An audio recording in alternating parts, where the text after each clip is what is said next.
We need to pull back a little bit on this over-feminization of the world, over-feminization of the men, this massive idea that all men just need therapy and all the world's problem. No. Sorry, what? All men just need therapy and all the world's problem. No. Men just need therapy and all the world's nah. Ooh, it's going to be a big one, girls. Sit down, get ready. Ooh, okay. Chess said, is this Jubilee-esque? I've never watched this channel before. I'm not exactly sure, but I think so, right? Chess said most men do need therapy. Hey, we all need therapy. Therapy 100% really helps my mental health. And you know what's so funny is that like men will put all of the onus, and when I say men, you know, just to say it again for all the girlies in the back, I don't care that you're born a man. I hardly believe in gender as a construct, okay? I think it is a construct, okay? But if you adhere to this idea that you are a man, and you say, because I am a man, I do not need to go to therapy, what are you setting yourself up if not for failure? Like, what are you really giving to yourself as a gift, if not just like the gift of failure? And let me tell you, it smells in here like that failure. So what are we doing, girls? And so I think that that's the dilemma, but I have a feeling this channel is gonna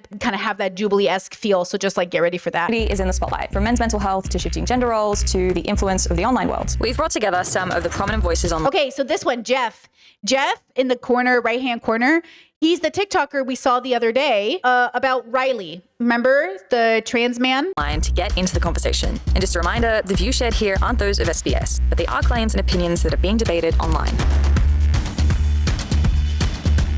Having lots of sexual partners is tied to your status as a man. Clayton, you're laughing, you're starting this one.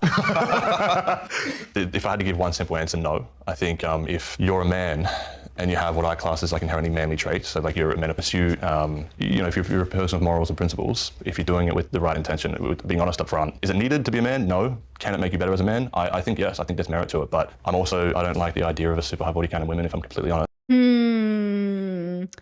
Could it make you a better man to have sexual partners? Okay, so again, the dilemma with this thinking is it doesn't allow for men to exist uniquely. It doesn't allow men to exist as themselves. It traps them into only adhering to a specific standard. So let's say you have a man who's ace, okay, like Todd from BoJack. Okay, is Todd less of a man than BoJack just because he's ace? Like, no, obviously not. Because what your action does not dictate your gender. Your action does not dictate gender. And this is why some transphobes, some TERFs will say, oh, trans women are pretending to be women by doing X actions. Your actions do not dictate gender. Your actions do not dictate gender. Your actions do not dictate gender. Gender does not act a particular way. When we say, oh, all men, I hate when men act this way, we're saying, ooh, the specific person or specific group of people who happen to be men who happen to have these issues. Listen, there's only one type of, quote, man that I'm genuinely concerned about, and rightfully so, and that is a violent, bigoted, closed-minded man. Okay, that's the only kind of man that I am concerned about. I'm concerned with that in women as well, but those women aren't running sex trafficking operations. Those women aren't doing 90% of the violent crimes. Those women aren't kidnapping our children. Like, those women are helping, they're upholding, they're contributing, but they are not the world, they are not the leaders. They are not the people committing a genocide. Women who uphold the patriarchy might stand by their men as they commit a genocide, but the men are the one who are sitting around saying, you know what we should do? Genocide. You know what we should do? Sex traffic. You know what we should do? Okay, so I am concerned about those men, because they are the ones committing so many of the crimes and problems that we all have to deal with. So we have to like basically clean up their mess. And then they're blaming us for having to for being exhausted over cleaning up their mess. And so that's the point. Those are the only groups of men that I am genuinely frustrated and disappointed by consistently, because they make it harder on everybody else while claiming to make it easier on everybody else. Nope. You're the reason the world sucks. So, okay, we all contribute as a group project to how the world sucks. But I think if we're talking about men in particular, this particular construct of men is an issue, right? Okay, let's see what else he says. First, and I think it's probably hypocritical of me to say go sleep with heaps of women, because I also think I believe in purity and preservation. So 100%, yeah. It's purity and preservation. Purity and preservation. Huge red flag. With context, research shows that purity culture can negatively affect the women's physical, emotional, and sexual well-being. Well, with some women exposed to those beliefs reporting more fear, pain, and disgust during sex. Ooh, okay. Thank you for the context, SBS. Yeah, purity culture is bullshit. It's not helpful. I was raised in it in Catholicism, and it just isn't a reflection of reality. Purity and preservation. I personally believe and have the belief that the lower a woman's body count, the better for her and for her future partner. Like I've The lower a woman's body count, the better for her and her future partner.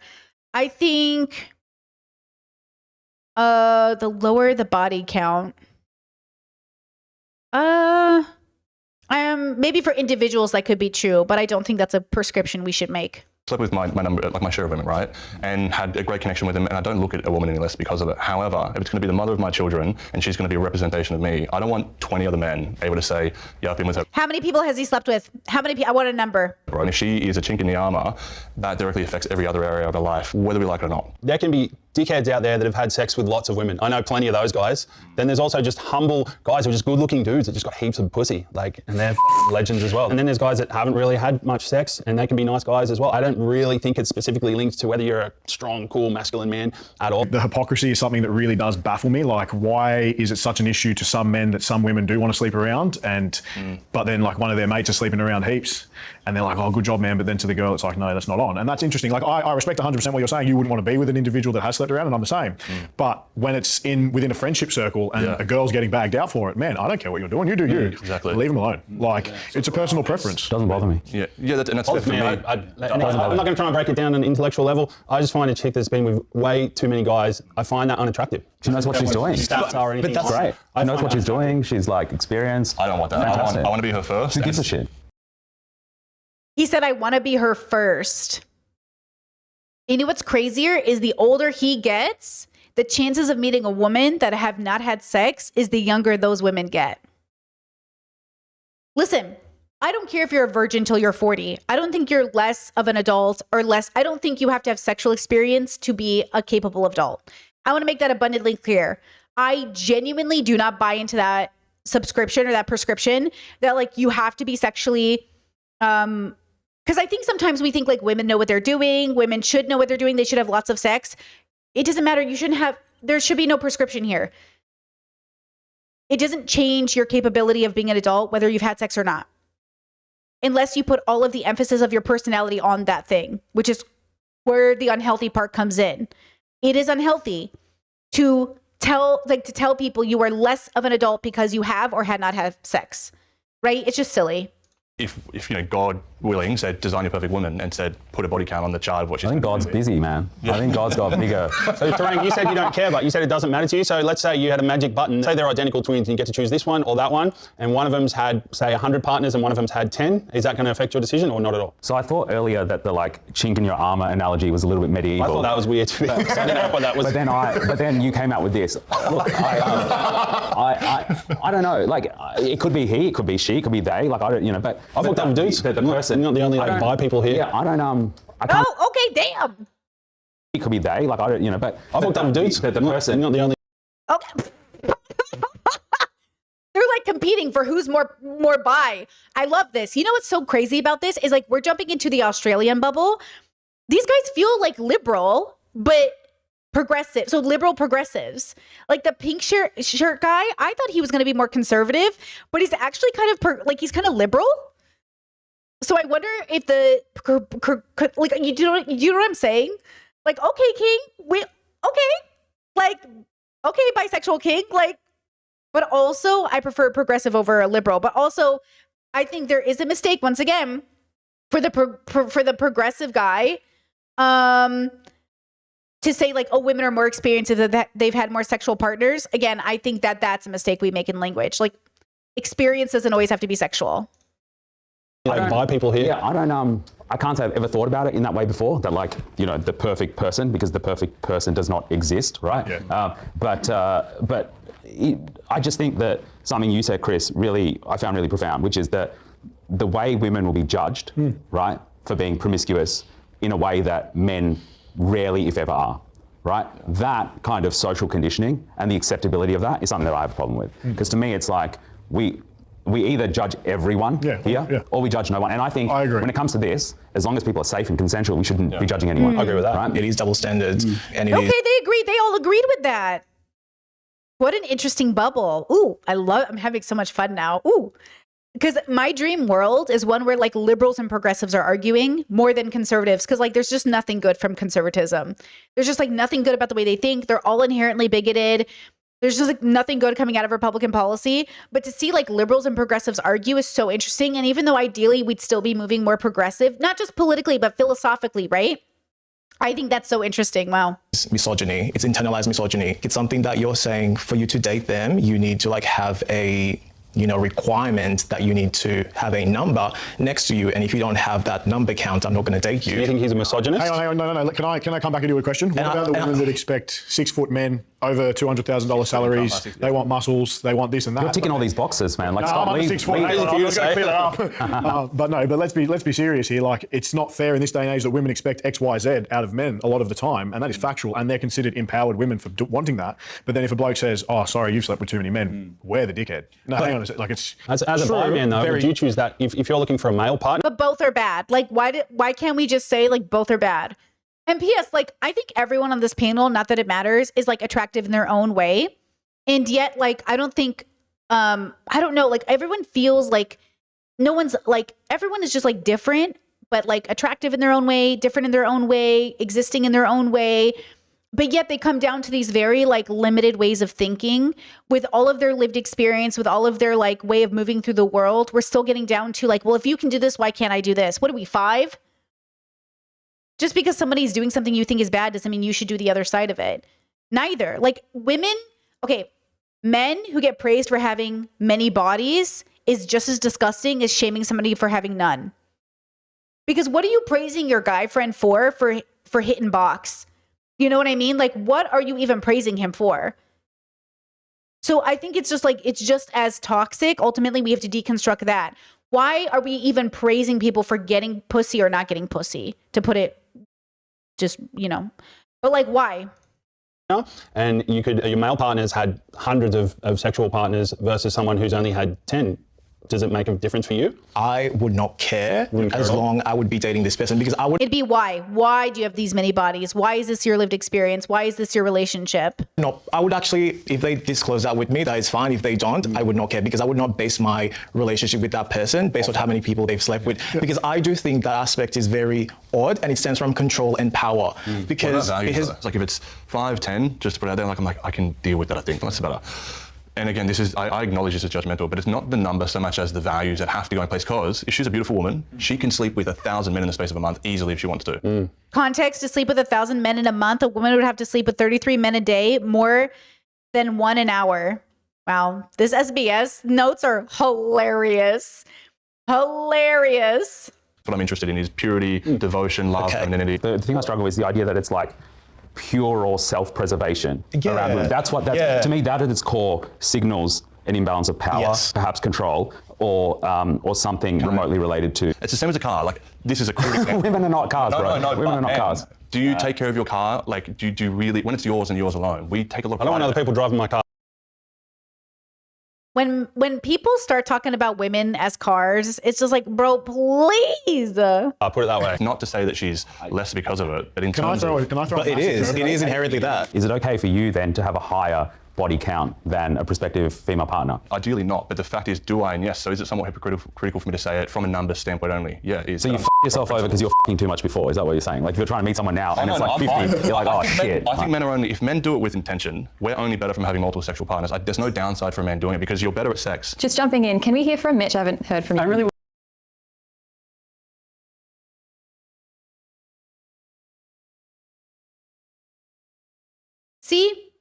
See how the construct hurts men? Because what if you're a man who just doesn't get that same benefit? Are you less than a man? What if a man doesn't want to engage in having this many sexual predators? You know what I'm saying? It's just so silly. Discord said, I think the reason why Bonnie Blue is so famous for sleeping with 1,000 men is because it's absolutely ridiculous that a woman could ever want to do that in the first place. I'm using this as an argument. Like, they could have slept with anyone if they wanted to. It's jealousy. Yeah, I think there's something there, like the fascination around Bonnie Blue. And I think Bonnie is not a great person, right? I think she's deeply unethical, but it's not because she has sex with all these men. It's because she contributes to the same system that's keeping women oppressed and keeping other men oppressed. And I just think like engaging in that system, like not out of survival, but out of like bragging, you know, is always negative. I have a podcast I want to make about this. Like, at what point is enough money enough to stop engaging with these systems in this particular way? Like, at what point did you have enough money to, quote, liberate yourself and maybe the people around you? But the truth is like a lot of people get stuck in it and just keep going further and further. And so even if their music represents liberation, even if their image, their brand, everything represents liberation, at the end of the day, like your actions speak louder than words, you know? And I think ultimately that's what it is. Like, let's see what this person says. I wonder why they targeted him in particular. He's the smallest of the group and he's got an interesting vibe. And, you know, I'm getting a little bit like maybe queerness from, so let's see. I want to contribute to this one. It's kind of derailed a bit. I think we move on. Can I say one thing, please? Yes. As like a wrap up? What I find really interesting about this conversation is that the prompt was that the more sex a man has is an indicator of his status as a man. And we've wound up being a group of men who are discussing, with the exception of Mitch, who saw that it got derailed, talking about how much sex women are having. As The flip side to that so I is just think almost every woman that I know in my circles does think a man that has had a lot of sexual partners is a higher value male. Can we go back to Turing? See, that's the thing. His circles, his bubble, his perspective, his lived. Yeah, I don't know those people. I've never met a woman who thought, well, I've met women who thought virginal men would be less equipped to be a partner. As the same I've met, that's why I'm like speaking up for the virgins of the world, because like, who cares that you're a virgin? If you adhere to virginity shouldn't even be a word we use in a sense, right? Like, I think that is true. I think I have met women that like shame men for not having sexual partners or experience because women want to be the bottoms and they don't have to teach their men to be tops. But that's the problem with it in itself. You're not loving that person. Guys, there is a difference between loving people and just having sex with them. The difference between enjoying friendships in which you have sex or engaging with dynamics in which you're fulfilling a fantasy. You have to decide before a sexual interaction with somebody, am I fulfilling a fantasy or am I in love with somebody? Because being in love with somebody means that like all of these things don't matter. You should just love being with the person. And if you have to tell your, you know, if you have to quote, teach your partner or not teach your partner, it's just like, what are we talking about here? It doesn't make sense to me. But then I think that's the trap of the bubble. And also women who uphold the patriarchy. Like I saw a TikTok that said, I'm sick of women demanding that men pay for dinners. And they're like, yeah, that's because of the patriarchy. Like if the patriarchy didn't make men out to be the providers, then women wouldn't expect you to pay for dinners. So blaming feminism for the reason women expect you to pay for dinner is missing the understanding of how the patriarchy infiltrates our cultural understanding of what we should show up as and how we should show up as said gender. You know? Chad says you're probably always going to have to teach your partner something anyways. Well, literally, you're going to have to teach yourself something. You're supposed to learn together. This idea that we're going to enter into relationships, especially young, and just know how to do everything is so silly. We should be learning together, growing together. And finish this segment, please. Sure. Oh, that was all I was saying. It was just that I think it's interesting that we've externalized and projected onto. Also, Chad said this is better than Jubilee. This does feel better than Jubilee. You know, the corrections from the moderation, like you said, and also just the vibe from the men, it's very different. You know, like it's a very different feeling. Americans suck. Like, I don't know how to tell you guys this. The more American media I watch in comparison to other cultures I watch, America sucks. We're mean, we're rude, we're dehumanizing, we're so bigoted. Like, when I literally just watch MasterChef, watch MasterChef Canada, and then watch MasterChef US, and you will understand, like, oh, Americans suck. We're so mean to one another. We're so gross. And it's our culture. Our culture, I mean, it shows up in mental health. I'll say it time and time again.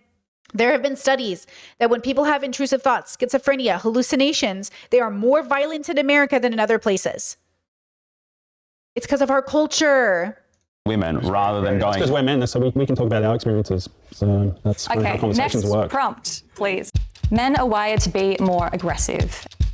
And Tarang, I'll get you to start this one. It is factually inaccurate. Meta-analyses across the world, across cultures, ethnic cultures, have proven time and time again that biology is not a predeterminant in humans of aggressive behavior. Social conditioning and learned behavior. Fact check.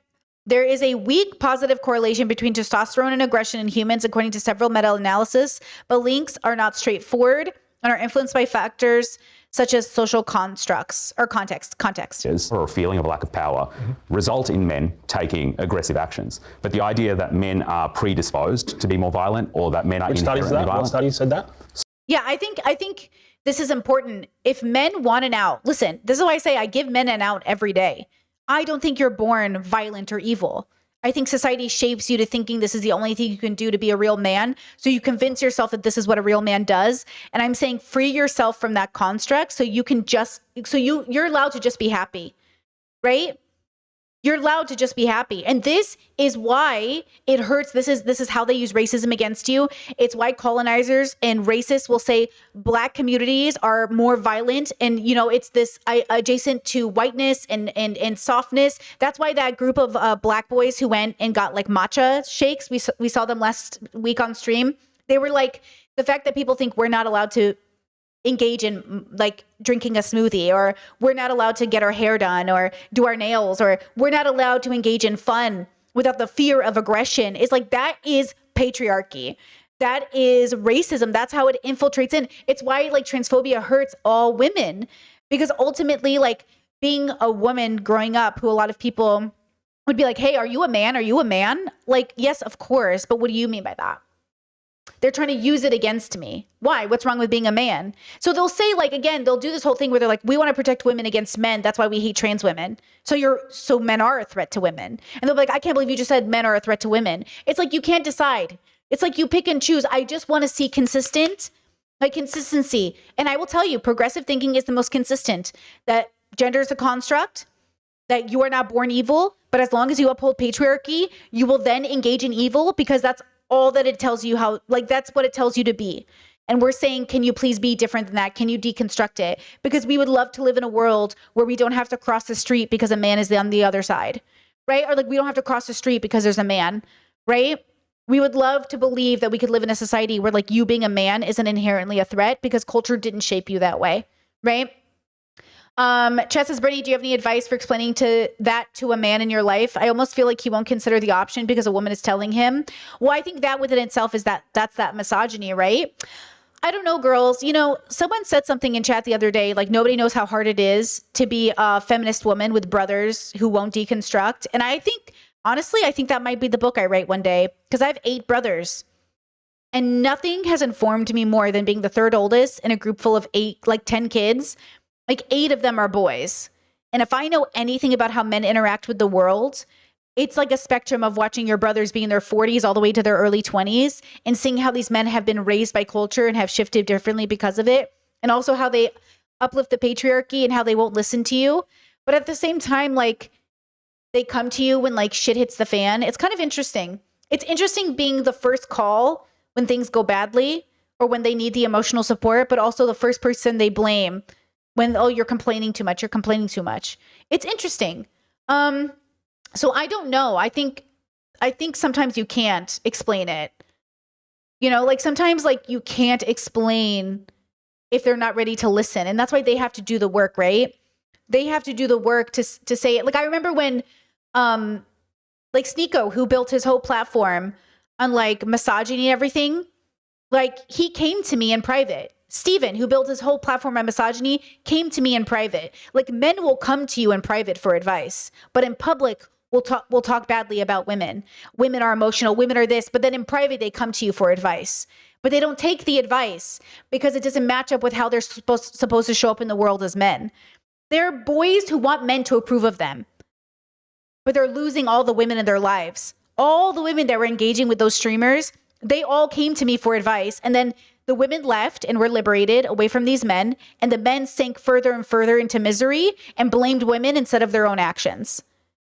They still blame the women. They cannot take accountability. And then they have the audacity to turn around and be like, none of you take accountability. Women never take accountability. It's just projection. So yeah, to answer your question, I don't know that I have any good advice of how to explain this to a man in your life, except to say that maybe give them resources. Like I shared Kevron Knuckles' video the other day to say like, look, if you're not going to hear from a woman, here's a man saying it. But see, then they're going to look at these men and say, well, you're not the kind of man I want to be, so I don't want to hear you either. And then they don't think of that as their own shortcoming. They think of that as just like good. Isn't that kind of crazy?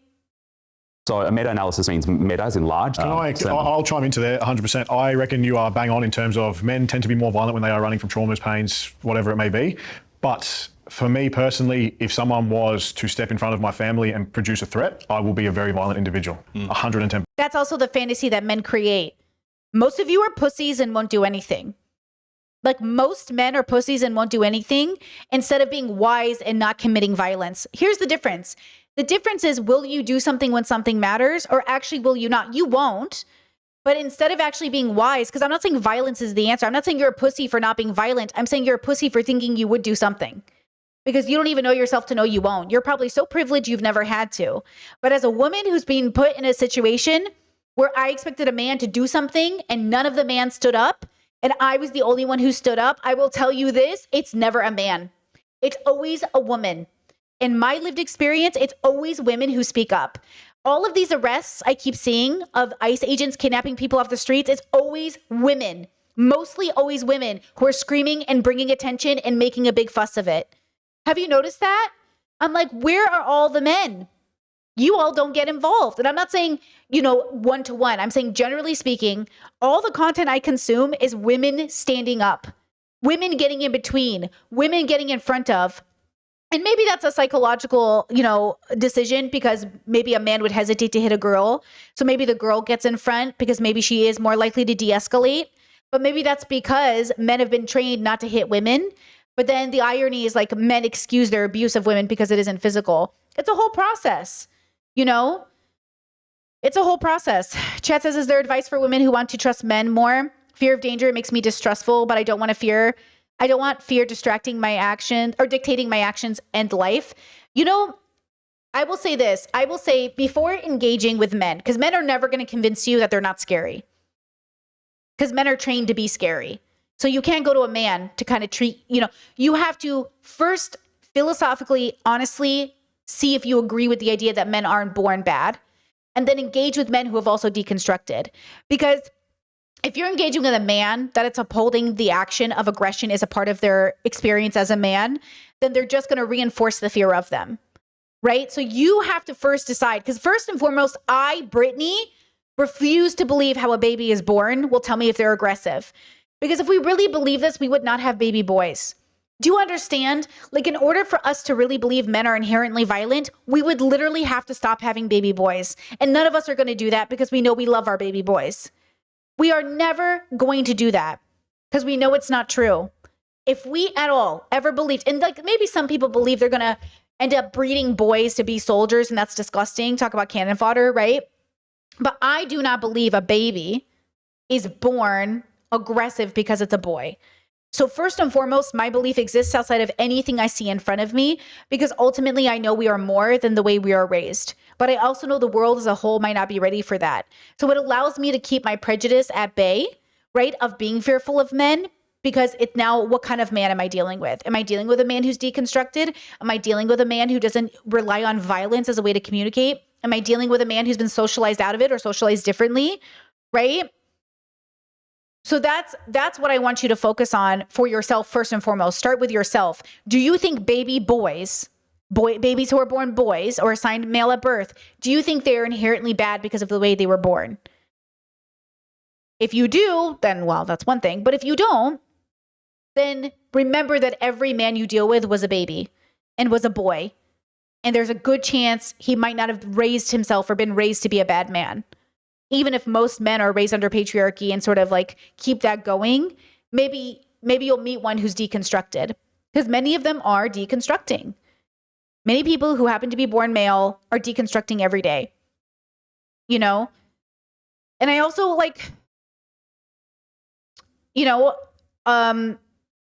there's just that conversation that has to happen time and time again with people who date men, regardless of your gender or your orientation. If you make excuses for these men's bad behavior because you don't want to be lonely or single, that's also a part of the problem that we're seeing. This whole crisis, like Dr. K talks about men not being picked, is in some ways just a part of the evolutionary process of taking these people's, like, quote, genes out of the gene pool. But more than that, yeah, we don't want to procreate with men who are going to be bad fathers. And what's worse than having a grown up who like beats up on their kids or uses aggressions against their mother, right? Or their father in some instances, if you know it's a gay relationship. So I feel like there has to be a deeper understanding where you have to go zoom in for the micro and zoom out for the macro and understand your place in the universe constantly back and forth to really like show a lot of compassion and love to people who happen to be born male or happen, you know, to exist in a world where they transition and appear or live in the world as a man or whatever word we want to use to, you know, even explain the very complicated part of being like a gender, right? But love and compassion should be the root of everything we're doing. Love and compassion, not ego. And if a man is not, I do not consider him a man. If you are not a man if you do not protect your family. And I remember I nearly got You're not a man unless you protect your family. Does that mean from transphobia, bigotry, misogyny as well? Or just from physical violence? T-boned when my eldest son was 2 years old and the car nearly hit his door. And before I even knew it, I was out and I was about to pull the guy out of the car and there was no thought process to it, in my opinion. Yeah, because you're just explaining like the part of us that's an animal. We're animals. He's bragging about something that he didn't even have a choice in. That was not his free will. That was a biological experience created through years of evolution that put that into motion. Like mothers who pick up cars to save their children. That's not you, homie. Don't give yourself the credit. That's not your free will. That's your biological experience moving faster than you can think, like you said. See how he gives himself the credit for something he didn't even do? His consciousness didn't do it. His body did. But see how he gives himself the credit? Men have that. I think 98% would act. And if the 2% that didn't, I'd get their testosterone levels checked pretty quickly. Exactly. Yeah, this is all so silly. This is silly. Also, women also have testosterone naturally, so... Testosterone, men are definitely wired to be more violent. It's just nature. I wouldn't say It's violent, I'd say protective. Look, there is a biological response to testosterone that I think is not up for debate. I think higher testosterone produces higher levels of charged energy, which with unresolved trauma and shame can result in violence. I think in the modern day where there's far less moments where our life is at risk, we're not living in villages being invaded by swords and spears, that power is more readily channeled to building a career and other things that requires tenacity and perseverance, in which that genetic charge or predisposition for power comes as handy. But I don't believe that if we're kind of trying to draw the assumption of men are more violent, that's not true. I think certain types of men are violent depending on how they're raised. I mean, look at every single sport. Rugby league, AFL, rugby, UFC. UFC is like one of the biggest sports in the world that's driven by men. It's very... Context, one factor contributing to women's lower participation rates in male-dominated sport is gender stereotyping and discrimination. Literally, like, this sounds really smart if you don't know anything. And I can't blame him for that because we fall into this all the time. We all do that, right? We say something, it sounds really good, but then when you think about it, oh, that's not quite right. Right? It's like what he's saying almost sounds good, but it doesn't actually make sense, right? Very obvious that men are much more violent. I think that's just silly to even ask that question, to be honest. Biology may nudge. So men are much more violent than women. Sounds like we should get rid of men. Is that what he's advocating for? What is his solution to making the argument that men are born violent? See how progressives are literally saying like men aren't born violent. And he's like, no, we are. Okay, so what are you going to do that? What is that information supposed to, now what are we supposed to do with that information? But it does not determine, in the sense that a person's response, regardless of their gender identity, to an external stimulus will be the product of many factors beyond solely their biology, right? I'm keen to hear your take, Tarang, on the idea of the protector. Yeah, this idea of being a protector gets brought up a lot, and I find it really fascinating. I don't think the idea of being a protector in like... As if mothers aren't protective AF. Like, that's the irony too. Like, regardless of gender, we usually protect people. But in our everyday life, it so often is depending on the parent, either could be protective or not protective. Both could be neglectful or not neglectful. But women are so protective. It's kind of interesting to me. And by the way, protection within itself is not actually virtuous if it's rooted, let's say, in bigotry. I want to protect women and girls against men, so I'm transphobic. Yeah, you're protective. Your protection is bullshit. I don't want your protection. Oh, I'm going to protect my kid. I'm going to keep them away from gay people. Yeah, I don't want your protection. I'm going to protect my kid. I'm going to keep them away from brown people. Yeah, I don't want your protection. That's the problem with this word. We're putting too much positivity toward a word that could be inherently wrong. oh, I'm protecting you against the corruption of the world. I'm going to keep you in a basement. It's like, okay, girl. As a holistic thing is a bad thing, right? But what I find interesting is why it always comes down to protecting from physical violence in a world that is now safer than it's ever been. There's less violence than there has ever been in Australia. So the idea of protectionism being so linked to the idea of being a man is really, really tricky. And it always comes down to me, like, protecting from whom? And it's almost always other men. And we'll say things like, oh, we know what other men are like. Rather than going, you know, we're trying to protect women from other men who are violent. We're trying to do this. Really, like, focus inward on our own shit, right? As a collective. Like, what's our own trauma? What are our own histories? What's the shit that we... But also, like, I want them to speak to that. Ask them the question. How are you going to tell me that men are good for the world if you are making the argument that the people we have to protect ourselves against the most are men? Explain it to me. And tell me how that isn't fucked up. That you are telling little boys that you have no control, you will be a violent, horrible person as you get older. Tell me how that is healthy for anybody. Dealing with what's the stuff that we're too embarrassed to say because it'll make us look gay or weak or effeminate. The men that I consider the toughest and the grittiest and the most manly are the ones who aren't afraid of those difficult conversations. They aren't afraid to actually challenge that idea that men need to be protectors and look at men more as being like allies to the community, allies to their family, and like standing beside. Like, so they're like, I stand beside, you know, my wife, my partner, my woman, right? But rather than stand going, forward. I stand above her or I stand as the head of the house, because that's not helpful. So we are doing my visa process for Croatia because I live in Croatia now.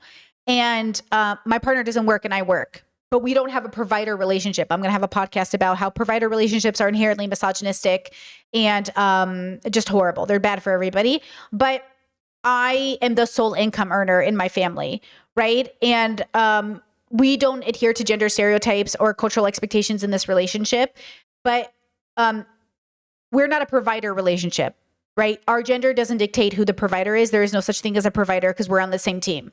So there's none of that. But we are at the police station and we are being interviewed, and which is normal, part of the process. And she goes, how do you guys make money? How do you sustain yourself? And he goes, I'm a housewife. She makes the money, you know? And like the police officer laughed. She thought it was funny. But like the truth is like, though we're laughing or making a joke about a stereotype, the truth is that just worked out for our relationship and the quality of our life, right? But it's nice to be able to joke. And she thought it was funny and she laughed and she didn't judge it. There was no judgment. There was no like, oh, as a man, you have to work. There was just like, it was funny, you know? And I think that's the point, is that in an example of a provider relationship, there's a judgment about who is providing. It has to be the man. And I'm saying it shouldn't matter the gender. It should matter what works for the relationship. I love my job. I love my career. And having a partner who supports that career is the greatest thing I could have ever asked for. Now, because we don't use gender in our relationship, it can get confusing for people because they'll say, well, who's the man and who's the woman? But they're not asking us what our gender is. They're asking us who fulfills the roles that is attached to those genders. And that is always going to be the mistake we make in society, is assigning action to gender. But we do that as a generalization to say this is where the world is. So if you ever hear me say like, ugh, men, know that I'm talking about a very specific kind of man and a very specific kind of woman and a very specific kind of mindset. But down to my core, I don't believe that gender dictates action. I think values do. Just like your mental health, your BPD doesn't make you a bad person. Your values do. Nothing about you inherently, the way you're born, makes you a bad person. It's what you do with your life and how you show up in the world that matters. For me personally, I used to be a very violent teenager. I used to love a good brawl. I used to love hurting people. I used to love getting... Okay, let's watch that again. Me personally, I used to be a very violent teenager. I used to love a good brawl. I used to love hurting people. I used to... Why is he smiling while he says that? love getting hurt because I was running from pain myself. Wow. Right? I'd numb my pain with alcohol, drugs, and fighting, and it was my go-to. And the only... I mean, that was really vulnerable. I wish he had said it differently. I don't understand, like, it feels like, why'd you say it like that, right? Let me review it. Myself. Wow. Right? Teenager, I used to love a good brawl. I used to love hurting people. I used to love... It's like he's reminiscing. He's reminiscing about how much he loved it, but then he says I was being toxic and unhealthy. So it's like weird. It's like weird. It's like he really went through something, but his reminiscing of it was romantic. getting hurt because I was running from pain myself. Right? I'd numb my pain with alcohol, drugs, and fighting, and it was my go-to. And the only thing that sort of took me away from that was facing my own traumas, my own trials, my own tribulations. Great. These are all good things. Okay. And sitting down and actually looking in a mirror and saying, hey man, you've got problems. And for me, my turning point was I got arrested for affray, assault, police, evade police. I beat all the charges. But irrespective of that, like just knowing that there was a chance of potentially going to jail and not being there for my family was enough to sort of kick me in the ass and say, okay, so I love the recovery. I love the looking at myself. I love the introspection. I love all of that. It sucks that you had to do so much harm for you to realize it. It sucks that you had to hurt so many people, including yourself, to realize it. But I'm glad, Jess said maybe he's embarrassed. Some people smile when they're uncomfortable. Yeah, maybe that's what's happening. I'll give it to him because I do like what he's saying now. But yeah, maybe he smiles because he's embarrassed. You've got to change the way you're living. Like you're running from something constantly by blowing out and getting angry at others. It's about reflecting, not reacting. Men have a responsibility to step up and stop domestic violence. Strongly. Oh, what does that mean? Wait, that's a bad question. Hold on. What? Reacting. Men have a responsibility to step up. Men have a responsibility to step up and stop domestic violence. What the fuck does that mean? That's not a question. Men have a responsibility to step up and stop domestic violence. What does that mean? What is that question? Somebody else's domestic violence? Like in somebody else's apartment? On the street? In your family? When are you a man? When you're 17 or when you're 42? What? This question doesn't make any sense. And stop domestic violence. Strongly agree. When I look at men who remain silent about things that their mates, their friends, their brothers or family members are doing and they just don't want to get involved, like that makes me look at them as a... Okay, hold on. Context, 4 in 5 Australian men say they want to change the rates of violence against women, but 43% say they personally can't do anything to change this. Okay, so I think the question was worded really strange for my brain, but I think they mean to say, when you hear about it, when you know your boys are doing it, what do you do? Now, I'm really lucky. I don't know about you guys, but I didn't grow up with a lot of domestic violence stuff in my life, though my mother is a victim of domestic violence from her first husband. And so I think that's my only connection, and that's a pretty strong connection. Okay, that's probably why I'm so serious about who you end up with, because that's a pretty intense thing for me to grow up knowing about my mother's first marriage. But I don't know very many people who've dealt, as far as I know, with domestic violence outside of that. But just because it's not domestic violence doesn't mean other things aren't happening. Cheating, lying, deception, financial infidelity, all of the other things, right? Way. They're weak men. Yeah, because violence against women is not something that we should only be making it a woman's issue. It's a man. Yeah, also domestic violence doesn't mean the women are always the victim. So the question was actually quite gender neutral. Men should stand up against domestic violence. It didn't actually say when women are the victims, though I guess the caveat was the correction. But I would say all forms of domestic violence is bad. But also, you know what the next step of our evolutionary process is? Parents who hit their kids. That's next. I'm telling you, I hope in the next few generations, we stop hitting our kids. Can you imagine being as a person who hit her nieces and nephews and no longer does it, I understand. But imagine being a big, strong adult, and then you just come to a little kid and you're just for whatever reason you justify. You can do a 2-finger tap, if you want to show them no. You can do, but to spank a kid, to hit a kid, the fact that my dad we had belts, spoons, different objects around the house that we were hit with. What are we doing? So you won't hit your woman, but you'll hit your kids. My dad never laid a hand on my mother, but he laid a hand on us. Isn't that interesting? You won't hit your partner who's an adult, but you'll hit their kids.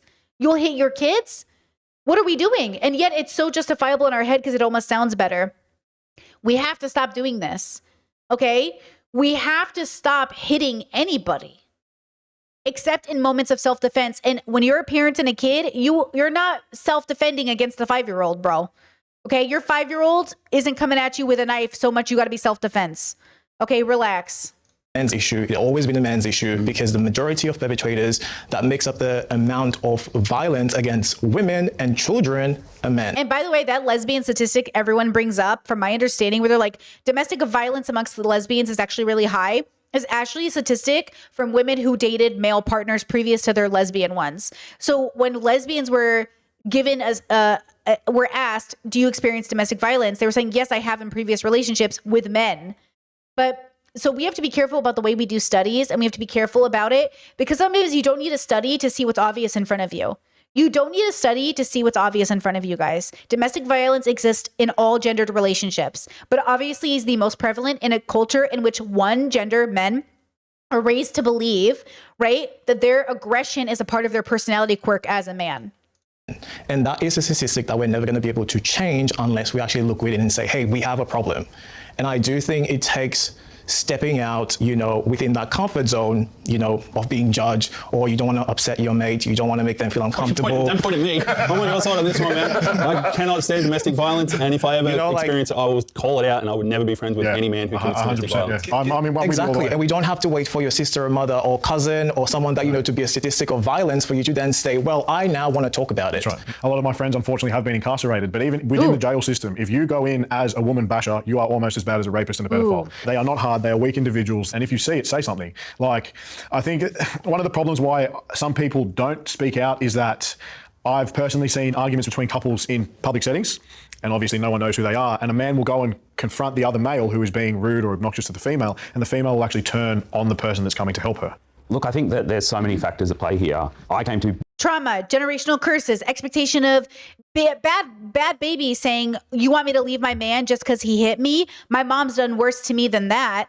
Yeah, we need to heal people, so when people try to help them, they don't turn on the people helping them, because men do that all the time. You try to help a man and he'll bite the hand that feeds him. But that's trauma, Habibis. That's trauma. Trauma makes us reject help because we can't trust anything. We have to raise kids in secure and loving homes so they can trust people when they want to help them, right? Shez says, do you think being so aware of domestic violence at a young age, where it is framed as bad by adults, helped you? Yeah, definitely. Oh, yeah.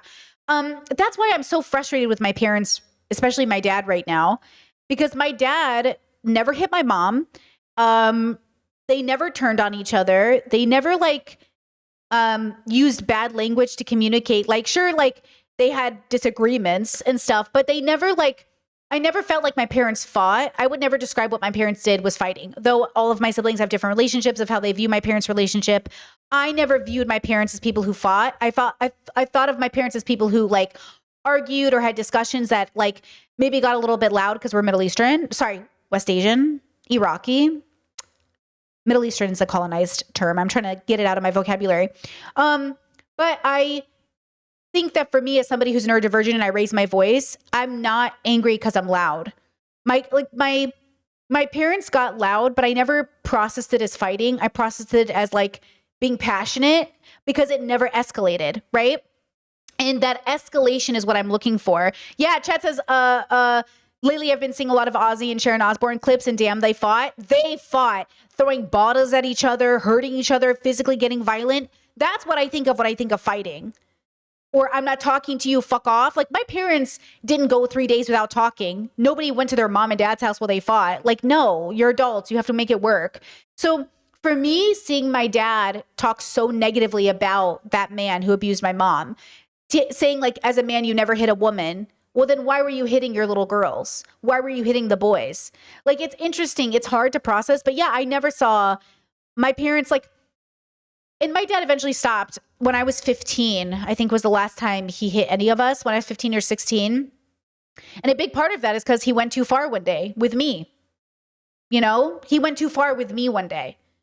And it was a wake-up call with is this the person you want to be, where you're getting physical with your teenager? Do you know what I mean? Hey.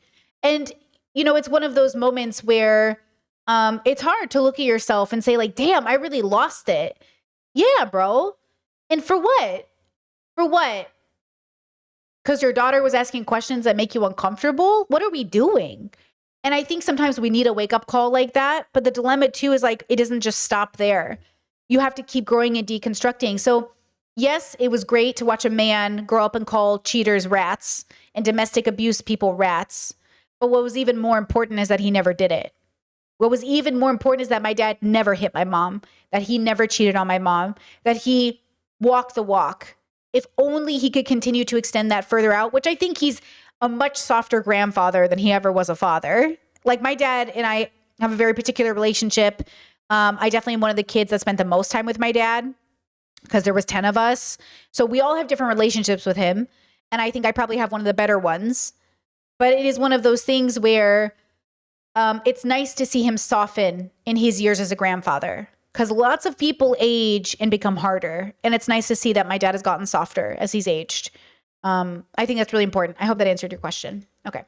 Really involved in this particular area following the murder of my sister Nikita in 2015. She was 23 at the time. I remember going to the coroner's court, seeing her on the table, having to identify her. And wait, what? I'm so sorry. What? Following the murder of my sister. Oh my God. I came to be really involved in this particular area following the murder of my sister Nikita in 2015. She was 23 at the time. I remember going to the coroner's court, seeing her on the table, having to identify her, and the doctor being like, she's not going to look how you remember because her face, she was stabbed, like the report said no fewer than 35 times with a meat cleaver. And I asked the doctor, I was like, what does that mean? And I almost had to fight him and be like, tell me straight what that means. And he actually leveled with me. He said, after 35, we can't tell what's a separate wound. Like that. So it's more than that. So it could be 60, it could be 100, but after that, we can't tell. And as I educated myself and as I learned more, and I've met with so many perpetrators, so many victim survivors, their families, we're losing the fight. We're going backwards. So 10 years ago, it was 1 in 4 men self-report using violence or abuse. Now it's 1 in 3. Right? I'm thankful that more men are admitting to it, right? It is the number one law and order issue for, state and territory police officers. It is like overwhelmingly what they deal with on a day-to-day basis. And at the same time, the commissioners of police are saying it's underreported, right? Yeah. And so... Oh my God, that's so sad. I would be devastated to see any of my siblings murdered that way. That'd be so sad. Context: the NSW police force estimates that 40% of police work involves responding to domestic violence. Just to see any of your siblings or any of your loved ones in that state must be just horrific. I think we're losing the battle because a lot of us, and I say us, like men, will think it's over there. We'll go, other men do it. We couldn't possibly do anything that condones it. Like you'll have a guy in a group chat who'll be consistently making off-color jokes about women, and we're like, oh, it's not a big deal. Or we're too afraid of being the kind of black sheep or speaking up. Yeah, and that's the tacit approval that these thugs need. Sorry. Yeah, no, they feed off, the fuel for them is the fact that they can get away with it. Because to them, it's about power and entitlement and control, right? And so my sister, like so many women, was killed in the context of separation. She tried to leave, right? And on average, it takes a woman 7 times to be able to leave. And we always ask, like, why didn't she leave earlier? Rather than going, what is it about this guy, right? That we all know, right? That we all see, that we kind of interact with in society. Someone might be a co-worker, heaven forbid it's a family member for any of us, but someone that we know enough that we're just like, yeah, there's something not quite right about him, but it's not our place to do anything. No one is intervening to go, hey mate, go talk to someone about what's going on inside before you hurt yourself or hurt another person. There's a study that was done and they found that one of the pressures that... Context 2024 Boxman study found that men who are strongly agreed with rigid ideas of masculinity were significantly more likely to have perpetuated intimate partner violence. Men in this age group that we're all in feel is that pressure to be dominant or strong, right? Even if we don't want to be, right? And it's these unrealistic expectations that we put on men that ultimately become their own undoing. It's about acknowledging that as men, we oftentimes are physically capable of causing more harm if we wanted to, and acknowledging that we have a responsibility, right? And if you consider yourself a protector, the worst thing you can do is be the kind of weak individual who projects rather than goes and gets help. 100%. I think that the thing I was going to say, and this goes back to like the frustration with like, you want to be a protector, but you voted for Trump. You voted for a rapist, right? Like you want to be a protector, but you're willing to side with these men over, God forbid, gay people or trans people. Like, or even abortion rights. Like if you ask my parents why they voted for Trump, they'll say, because Trump is more likely to make this country Christian again. They'll say, oh, because Trump protects unborn babies and keeps marriage between a man and a woman.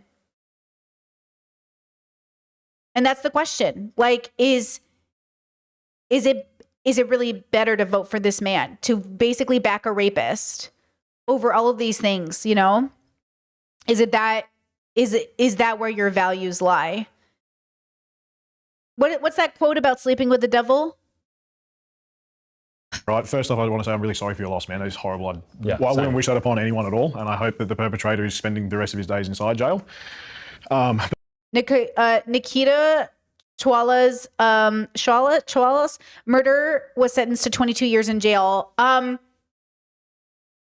long enough. Like, look, I'm anti-prison systems, but you would ask me, Brittany, what would you do with this person who stabbed this woman and murdered her to death? They would need to be locked up. They would not be able to be free, but they would also not be tortured. Because remember, guys, in order for them to have the worst time in prison to feel like justice, somebody would have to make that their life. Do you really want to raise a society that's willing to torture somebody else for doing wrong? Right? No. We want to raise a society that's better than the worst people on it.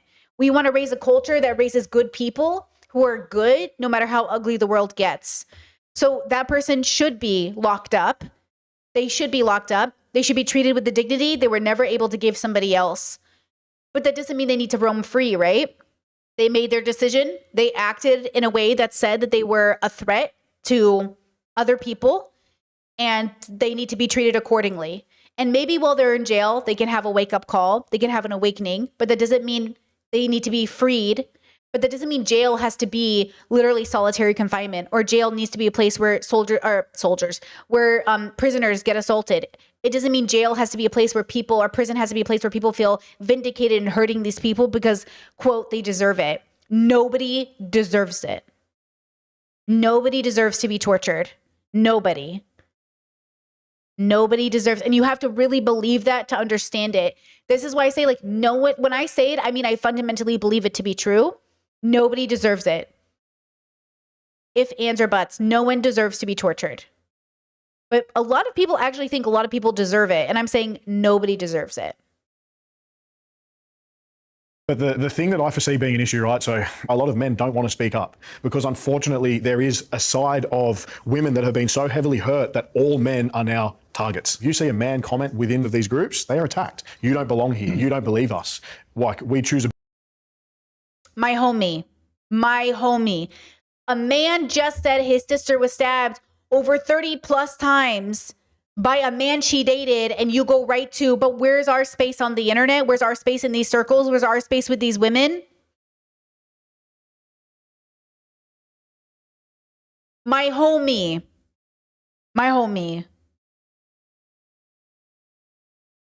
Bro. Bear over the side of women that have been so heavily hurt that all men are now targets. You see a man comment within these groups, they are attacked. You don't belong here. You don't believe us. Like, we choose a bear over you.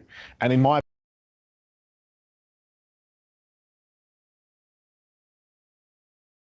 Ignorance is so harmful. He just heard one of the most horrific, he just heard one of the most horrific stories by a real person who had to identify his own sister. And now you're crying because women are choosing a bear over a man in a hypothetical scenario? Yeah, Chet says they will never let the bear go. They will never let it go. When he said, I'm sorry for your loss, he didn't mean it. He did not understand. Actually, I think the guy in the pink shirt had a much more emotional reaction and internalized embodiment. Let's see if he follows up with a comment. But this guy, no emotional embodiment of what he just heard. He did not in any way picture himself being that brother. You know, when I heard that story, I was automatically transported to a building in which I was looking down on my own sibling. I was physically, emotionally transported. It's why I started crying, because I was imagining me in a cold room in a coroner's office, and my brother is on the table dead. And someone tells me he got stabbed 35 times. My sister's on the table dead, and someone told me she got stabbed 35 times. I put myself there automatically. This guy, I swear to God, when he was talking, was just thinking about what he wanted to say next. I swear to God, as this man was sharing a traumatized story about his own sister's death, this man right here was just thinking about what he wanted to say next. Because why are you talking about a goddamn bear? Why are you talking about the goddamn hypothetical? A hypothetical which will never be true, by the way, versus a real life story that actually happened. Opinion, that creates a massive, massive divide. Women that have been hurt need to understand that not all men are their perpetrators. And at the same time, men need to... Context: an estimated 17% of women and 5.5% of men have experienced partner violence and abuse since the age of 15. Most perpetrators of partner violence are males. Understand that we need to approach and be there for these women in another way. And it's like you said, people ask victims, why does it take them so long to leave? It's not about why didn't they leave, it's about how can we help them leave. Men have Man, chat says, do you think that is the tool you gain through introspection, or that is a tool you gain through introspection, how your brain works? Why didn't that man put himself in the other man's shoes? Maybe he was too defensive in the moment. I've been this way since I was a kid, so it's not actually something I had to work on. If anything, I've had to work to pull it back. I've been this way since I was a child, and it's actually something I worked through in therapy, not to over empathize with people, because it actually it makes me become stagnant. It actually makes me suicidal, because I'm like, oh my God, the world. And then it makes me want to die because the pressure is so intense. But then the way I introspected, the introspection came into play when I learned that the world is the way it is because we are animals on a planet, because we are, because we exist together. It will be complicated, but you don't have to melt down just because the world is. You don't have to bear the burden of saving the world. You have to bear the burden of showing up better in the world. And that's a burden I'm willing to carry. It is more than my pleasure to want to show up better in the world. I'm happy to do that. And so I think for me, my radical acceptance that life is what it is has allowed me to be a better, kinder person, versus why is the world this way? I wish the world was better. Why can't the world be a better place? Yeah, that wasn't helping me, because I wasn't accepting that the world is exactly just what it is. But I think that's where the introspection definitely came in. But I think that hyper empathy thing is more or less like a disability in a sense. It's probably part of my autism, to be honest. I think a lot of autistic people feel that way, which is why they think they're empaths. But guys, being an empath is not an identity. It's just an experience you're having. And it's a universal one usually. I think there's just a tool of empathy that this guy doesn't have, which we see exhibited here. I think he lacked the empathy to actually engage with this idea that this is my sister, this is my wife. This same man who talked about moving into action without thinking to protect his family couldn't ponder and think about the idea that one of them could be dead in a morgue and he'd have to identify the body in a coroner's office, right? He didn't even ponder for a second that could be somebody he loved. He was too busy. I guarantee he was too busy thinking about what he wanted to say next. He wasn't listening. He wasn't actually getting involved in the story is what I assume happened, Yeah, that's what I think it was probably. Okay, hope that helped. They have the responsibility to not only prevent but stop perpetrating domestic violence. I think we need to understand that domestic violence, as you would know, is more a conversation around control. Okay, I'm going to give an example because I think this maybe will make more sense. The reason why Black Americans aren't responsible for changing how white people think of them is because half the reasons white people think what they do about Black people aren't true. So when people say 13% of the population is Black, but 50% of the crimes are committed by Black people, not true. It's actually less than 50%, and most of the crimes are committed by white people. And then white people who are racist will say, yeah, but Black people are only this part of the population. How are they committing so many of the crimes, without taking into consideration how white people set up the system? So Black communities over time were criminalized for things that white communities were never criminalized for, right? So let's say a white kid gets picked up with weed, he'll get a less sentence than a Black person. And the Black person now is added to a statistic of having a felony in regards to marijuana, in which the white population will never have that responsibility. That is why Black people are not responsible for changing the way society sees them. Society must change the way they see Black people, right? But when it comes to men are committing those crimes. Men are the arbiters of and maintain the standard of violence perpetrated onto people. So men are responsible because they are in the positions of power of changing that stereotype in that relationship we have with them, because they are setting the standard. Black people do not get to set their standard for their community because white people are in charge, but men are in charge, so they get to set the standard. And so that is why it is their responsibility to change how we see them. And so that's the problem they don't understand. And obviously there's intersectionality that comes into play, in the difficulty of being a Black man and that intersection, right? Or being a Black gay trans man, that comes into the intersection. There's so many intersections that come into play, but that is the difference. And I think men especially, deeply struggle with understanding why. And it's because they really don't understand the concept of like how privilege works or how punching up, punching down works. There's like a huge disconnect there. That's why it's usually used as an instrument of coercive control. And so why do weak men feel the need to use unnecessary means to control their relationship? And I think there's also a conversation around DV that's not just physical violence, it's also sexual and emotional violence.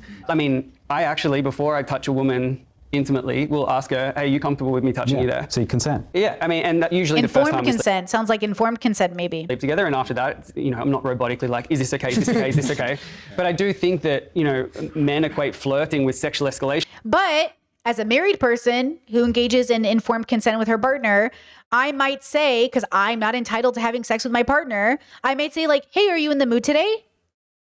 Not, we're going to have sex, get on the bed and turn around. You know what I mean? Like, that's not how we do it, girl. Or they might say like, hey, how are you feeling today? How are your spoons? How's your fibro today? See, we're asking like, how are you today?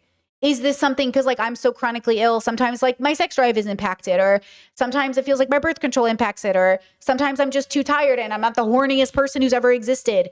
But then sometimes, you get in that mood and you're like, we got to figure it out today. Let's do something. Let's everybody take a shower.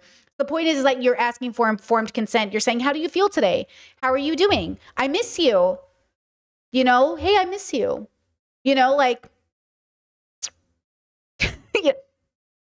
there's this idea that, yes, even after blanket consent, you still get to check in with your partner. I saw an interview of a guy saying, like, I don't got to ask my girl if I want to have sex with her.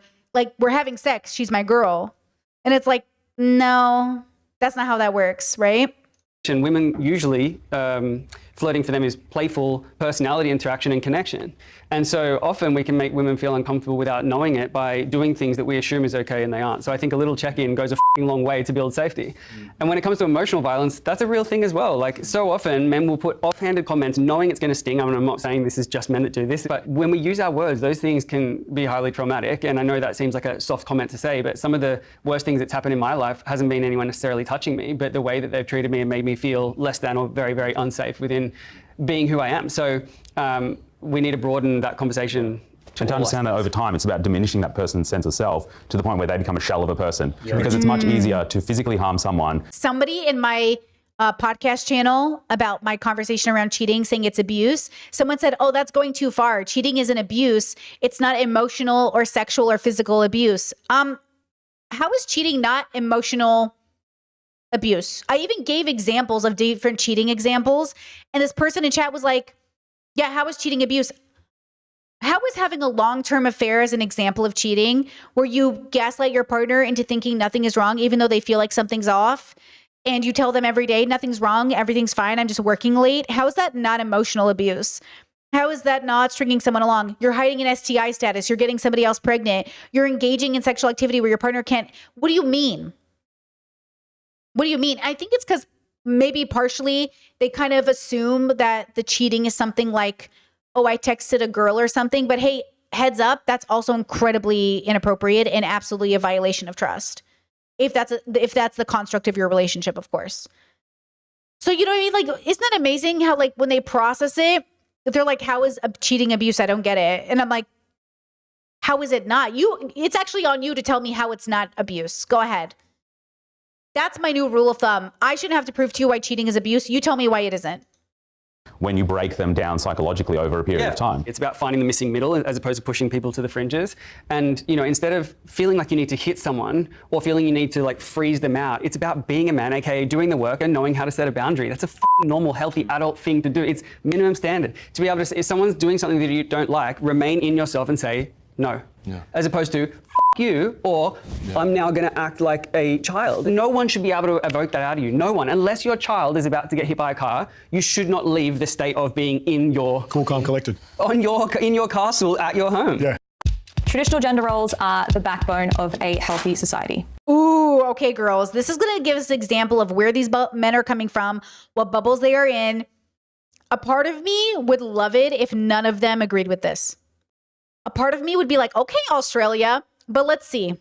I think it is a big claim to say that traditional gender roles is something that is a reflection of the current society. When we look at modern day, I don't think that structure exists because obviously there's so many things that encapsulate what we see a man is in this modern day. I do think, this idea of having a structure did regress women, and it did regress queer men and marginalized communities. What others think? Like, I think it's. I'm looking at you, Chris. I don't mean to like ask you that. Everyone's different. Like, I think you can't make a blanket statement like that. I was in Okay. construction for 10 years, and for me, my role as the father and partner to my fiance, right, was to provide and protect. So she could stay home with our children, she could take them to school, she could be there for them at home, and someone else wasn't raising my kids. Now, does that mean that everyone needs to do that? No way. But then you've got to think at the same point that so many people are now labeling masculinity as negatives, and that's another part that you've got to look at. Like, men are scared to be men because they're scared of.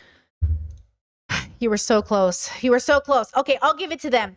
They do seem to be more liberally minded, which is better, right? Okay, like we almost got there. I'm gonna give it like a little bit of flour, but not all the flowers. Okay, so like yes, you can't make a prescription one size fits all. We love that. 2, this dog whistle or this talking point of like men are afraid to be men. Where? Who? Because you're sitting here on a platform, literally talking about being a man. You're married, you have kids, you have a family, you have a job, you're good looking. What is it? What's the fear?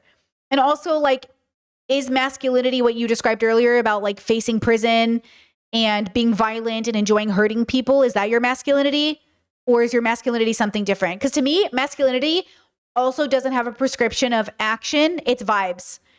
Femininity and masculinity is more or less vibes, but like it doesn't necessarily have to equate to action. It can, but I think it exists just vibes first and foremost. First and foremost, vibes. And all of us have parts of femininity. Like he's very well-groomed and very pretty. He's mostly masculine, but he has a lot of femininity to him, I would say. Right? I think all these men on this panel have a level of femininity in them. Same with Andrew Tate, sex trafficker Andrew Tate. Right? Very feminine, very masculine. Okay, I consider myself a very masculine, feminine person. I think I'm primarily masculine and then I'm feminine, but I think it's like 60-40, right? But maybe that's just how I see myself because of how I exist in the world, especially off stream, is like I do consider myself more masculine than feminine, right? But like we're always both things. So there's nothing wrong with being masculine.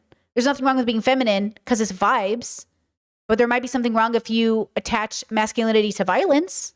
Being labelled by the greater population in And of course, femininity to weakness. That's not good. some aspects. Our society is better now than it was 100 years ago. That was built from traditional gender roles. I mean, Pause. Go back.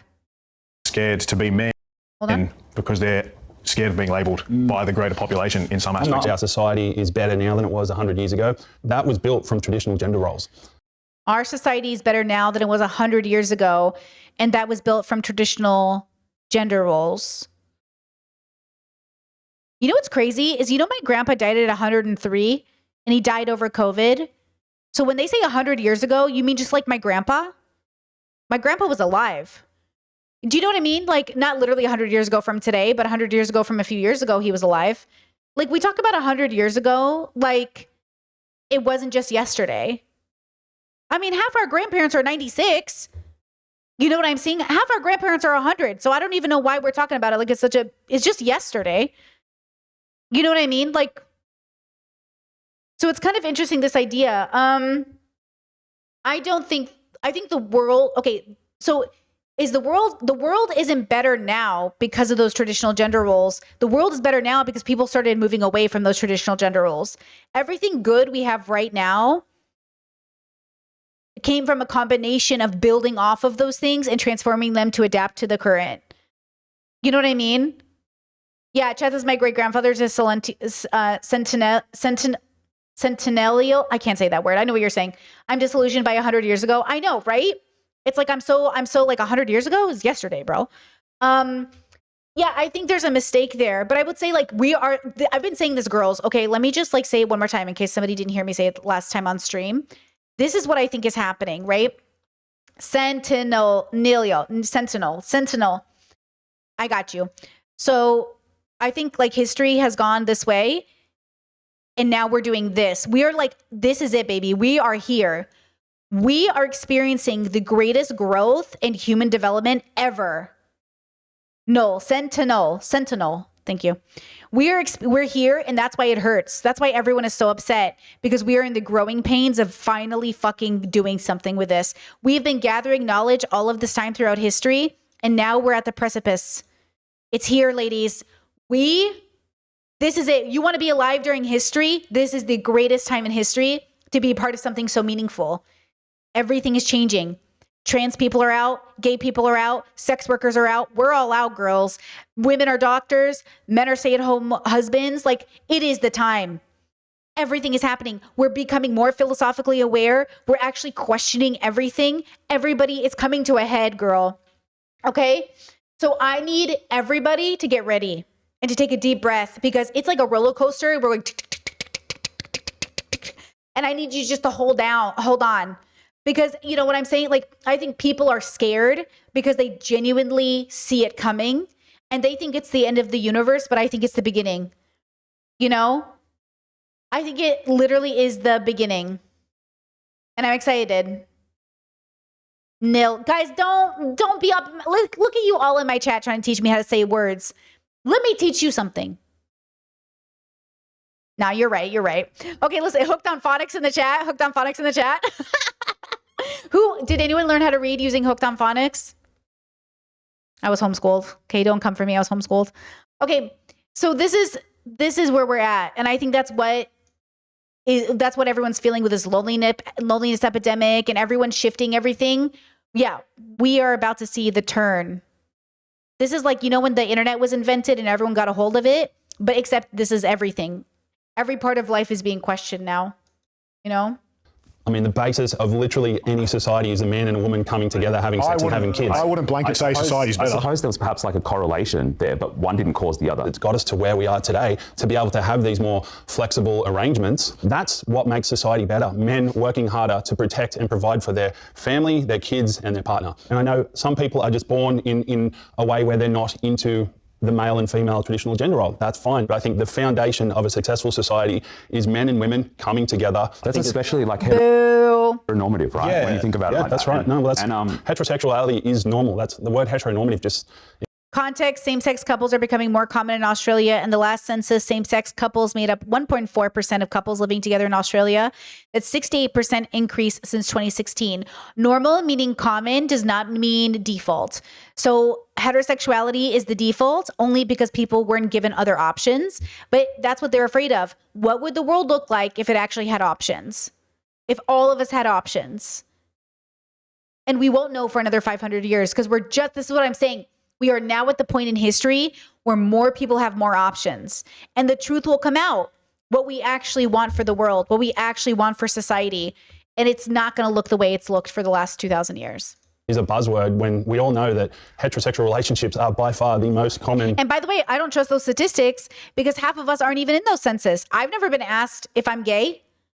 And how many people wouldn't consider me gay because my partner and I were assigned female and male at birth, right? What about queer relationships? What about gender queer people? What about people in different relations? Like, these statistics aren't updated. We have to update these statistics by allowing people to identify as their real identities with no recourse, right? Relationship in the world. Can we hear from Tarang, please? I think that some people may follow traditional gender roles, right? And that works for them. I also think that traditional gender roles historically haven't given men a lot of freedom to be things Men or women. other than stoic and determined and strong and outwardly resilient. Real Fake stoic, not real stoic. men cry sometimes. They feel shame, they feel guilt, they feel fear, they feel terrified. But it's being able to express that makes you a man, in my opinion. I think so. I think that we need that flexibility, not for women so much as for men, to be able to feel that they can express themselves. He said being able to express that's what makes you a man. Being able to express that is what makes you a person. I think everyone should have the right to cry. Everyone should have the right to feel. Everyone should have the right to be vulnerable, regardless of gender.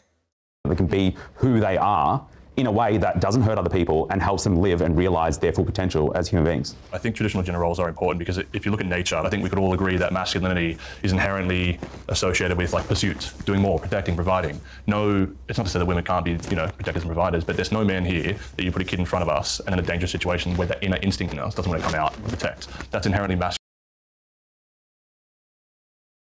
What? masculine. Put a kid in front of us. No, it's not to say that women can't be, protectors and providers, but there's no man here that you put a kid in front of us and in a dangerous situation where that inner instinct in us doesn't want to come out and protect. That's inherently masculine. Women, on the other hand, it's nothing wrong.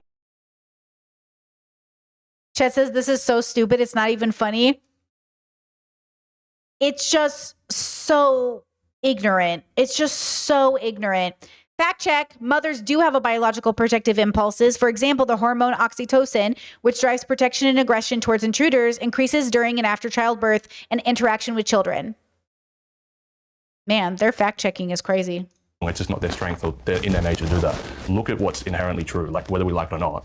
Men are stronger, they're better providers, we're okay working longer hours. Fact check, men participate in workforce at higher rates and work longer paid hours, but women spend more time doing unpaid work as domestic, such as domestic work, childcare, adult care, and volunteering.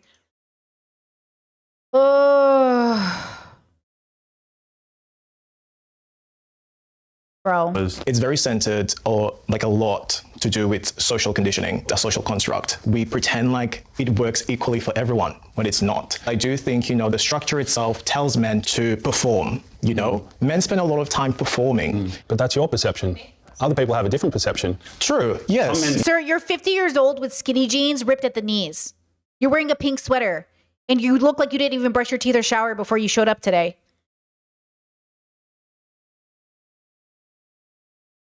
Sorry, that's just my perception.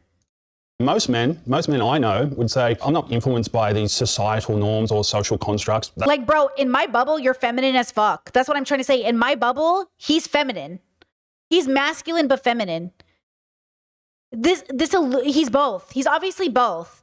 But like, he's more feminine because he's not dressing his age unless he's younger than that. He looks like he's 52. Okay? So I'm just saying, like, I'm not saying it's bad. I love it. I love a bisexual king, which he said he was. But I'm saying, like, yeah, it's all our perception. That's the point. It's all our perception. It's not rooted in fact. That's just who I am naturally. I just want to be strong, simple, work hard. Wow, Chat said, wow, Chat. Okay, we have a lot of adjacent bubbles. You said he's pretty zesty or feminine in my bubbles too. Yeah, he's definitely. All these boys are, basically, except for the one on the very left. I think he's the most masculine. The guy who faced prison. I think he's the only one in the bubble I grew up in that would be considered the most masculine, though there's masculinity, again, on a spectrum, because it's not black and white. Nobody is purely masculine or feminine. Some people are just more masculine or more feminine. Normal things, that's just who I am. Can I intervene here? I think it's very interesting what you just said. In terms of all your friends, they work hard, they do X, Y, Z, so you said, right? In terms of men's mental health being absolutely astronomical. So your friends, the ones that are happy to live in this day and age. Context, loneliness is more of a contributing factor to a suicidal ideation and depression than socioeconomic disadvantage in men. Around 1/10 of men have suicide plan in their lifetime. Around 1/10 of men have made a suicidal plan in their lifetime. Loneliness is more of a contributing factor. Yeah, I agree. Any time I had suicidal ideations myself or attempts, it was like a deep sense of loneliness, but the loneliness was coming from a lack of relationship with myself. I kept thinking it was about friends or family or money, but no matter how much money I made or how many friends I had or how many people lived with me or how many people wanted to date me, I was still suicidal. My suicidal ideation didn't stop until I had a real relationship with myself. And then the loneliness stopped, my suicide stopped, everything stopped. Yeah. Be quiet and work hard for their families. They're the ones that are actually taking their own lives because they're not feeling comfortable enough to open up. Damn. It's so crazy how good the guy on the left sometimes is, and then how sometimes he says these dog whistle, red pill points. But I really appreciate the work he's doing to deconstruct, because I bet it took a lot of work. I think coming back to the question and looking at data is probably a good place to anchor in. So do men have better lives? Unequivocally, yes, in almost every metric, access to healthcare, et cetera. Has the role of men improved? No, it's gone backwards. We know that because there's more ambiguity. Suicide is at 75% of men to women. It's the leading cause of death between 19 to 55. 12 times more men are incarcerated. Fact check. The leading cause of death for men aged 19 to 44 is suicide. From 45 to 54, it's heart disease becomes the leading cause of death. Damn! The leading cause of death for men are aged 19 to 44 is suicide. I'm assuming this is in Australia.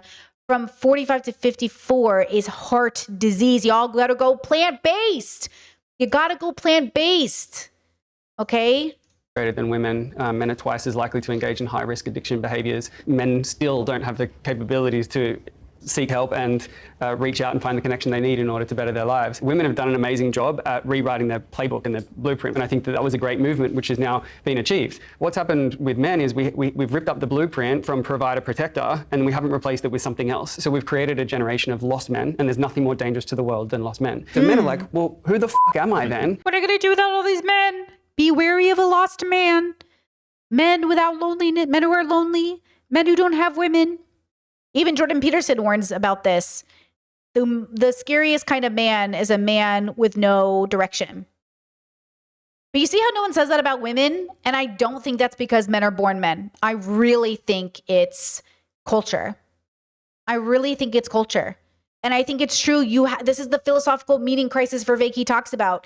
You have to give people purpose so people rely on God. Fuck God. God's dead. We already know that. You need to find inherent meaning and purpose through a subjective lens. I know it's hard, but you say you can do everything as men. Well, do this, okay? You think you're so tough? Find meaning in the universe. Go ahead, bitch. Why isn't anyone telling me to find a healthy middle ground of what it means to be a protective, providing, responsive man in a modern context? I know this divulges from the actual conversation. Men have always been overrepresented in suicide, always have been. You brought up suicide between men from 19 to 55. Well, do you know why that is? That's because older men die of cancer. Young men die of suicide because they don't die of cancer and heart disease. Context: cancer caused more than 7% of deaths of people aged 15 to 24 in 2021, while rare heart disease does cause death in young people.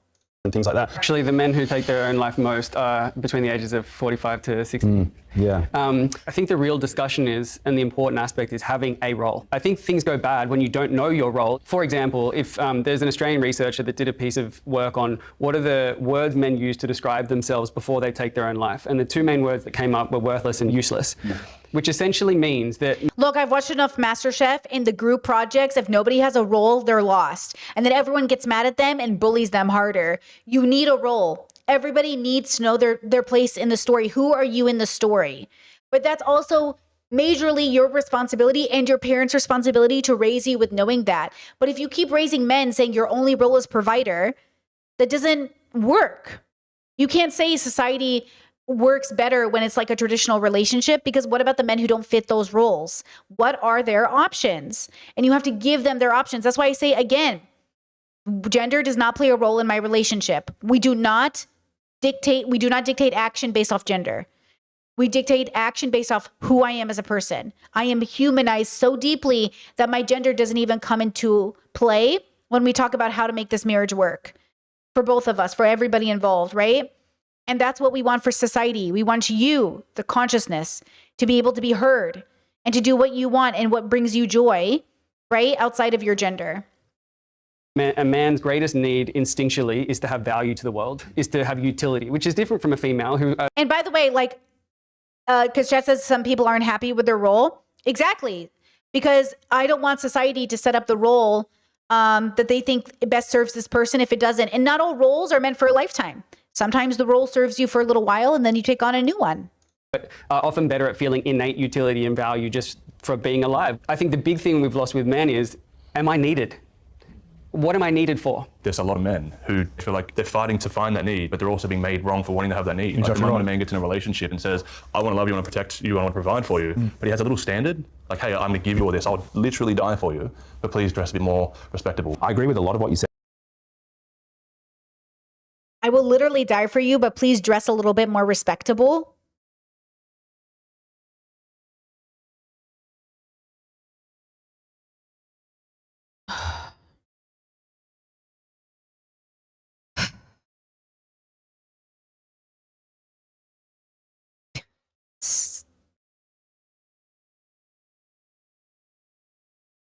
You know,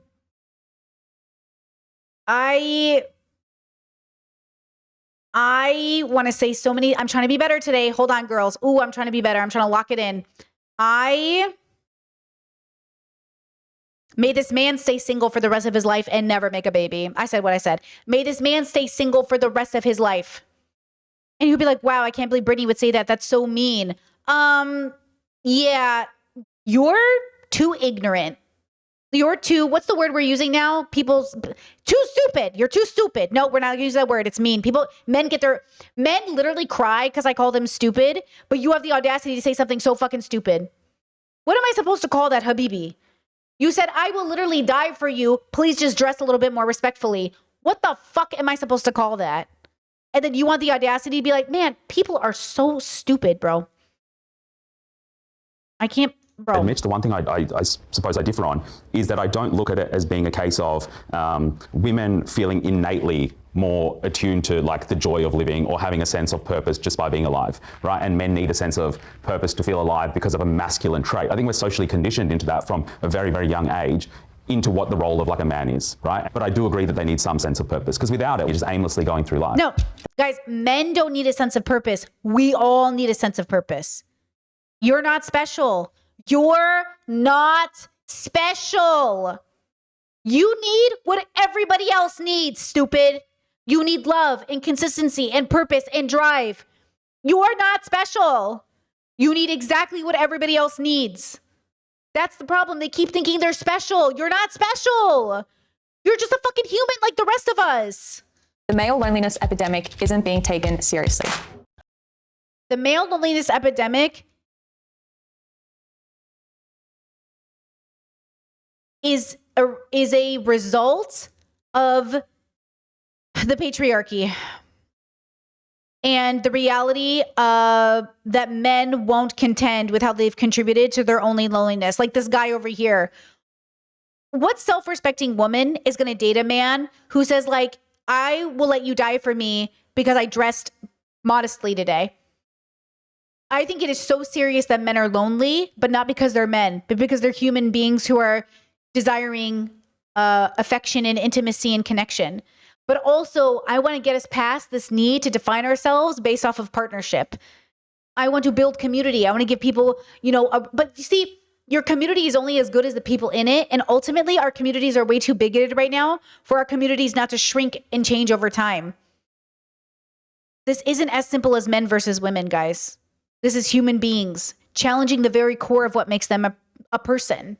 As a man, sometimes it feels self-indulgent to be able to like have this kind of conversation. If I reflect on like my dad who got up every day and went to work, he didn't have a sick day. He didn't have the opportunity to do that because that was a privilege and a luxury that he could not afford because the lights wouldn't stay on or the mortgage or the rent wouldn't be paid, etc. And I think you mean like being an adult?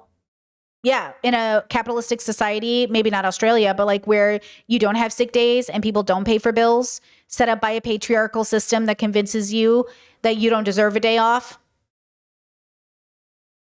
But see how they romanticize it? Like the men are like, yeah, being a man is so hard. We don't even get sick days. Let's see. Whose idea was it not to pay people for their sick days? Whose idea was that? As we're trying to figure out masculinity for those men who have the ability to do that, the privilege, then it's almost incumbent on us to have those conversations because like loneliness happens, right? We've all felt it. And I want to get to the why and then the what to do about it. Okay, you feel lonely, so what? What's next? Because in that state of loneliness, you're either going to harm yourself or harm others. And neither option Damn, bro. is preferred. It's a vicious cycle. I do think there is a big conversation around male loneliness epidemic, but I do think the conversation itself derails from the real issue because I don't think men are asking themselves, why are they lonely? People don't want to look with it and say, I want to do the work. Because I don't think men are out there willing and wanting to do the work. And I do think there is this expectation that we put on ourselves. It also does go into then some men projecting, blaming why they're lonely on other things, relationship, society, careers, rejection, and everything else but themselves. Somebody said, isn't it interesting that state to state women's rights vary, but state to state men's rights don't vary? It's not exactly one-to-one, but it's something to think about. Why do women's reproductive rights change state to state, but men's don't? Generally speaking, in the United States, this is Australia, but there's this idea that men don't even understand the privileges they have because they don't have to think about it.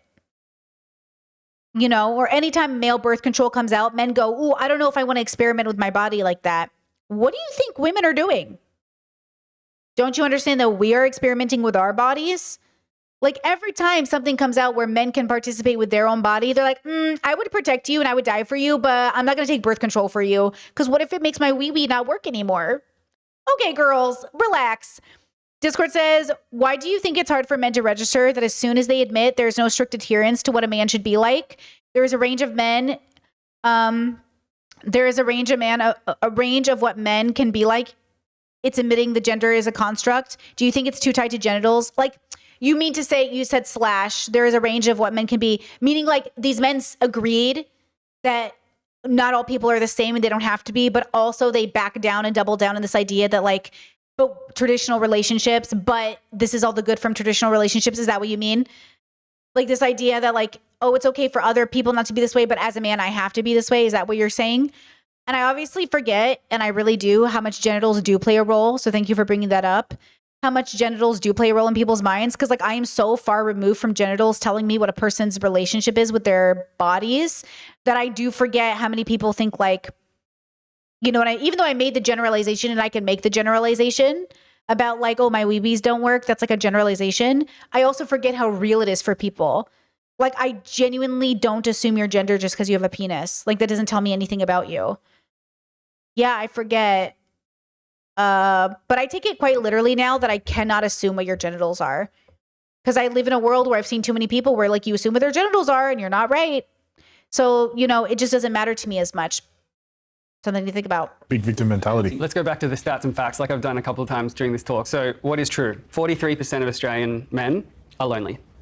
According to a Healthy Male survey, 1,282 Australian men, 43% were lonely. Figures from the Australian Institute of Health and Welfare put this closer to 15%.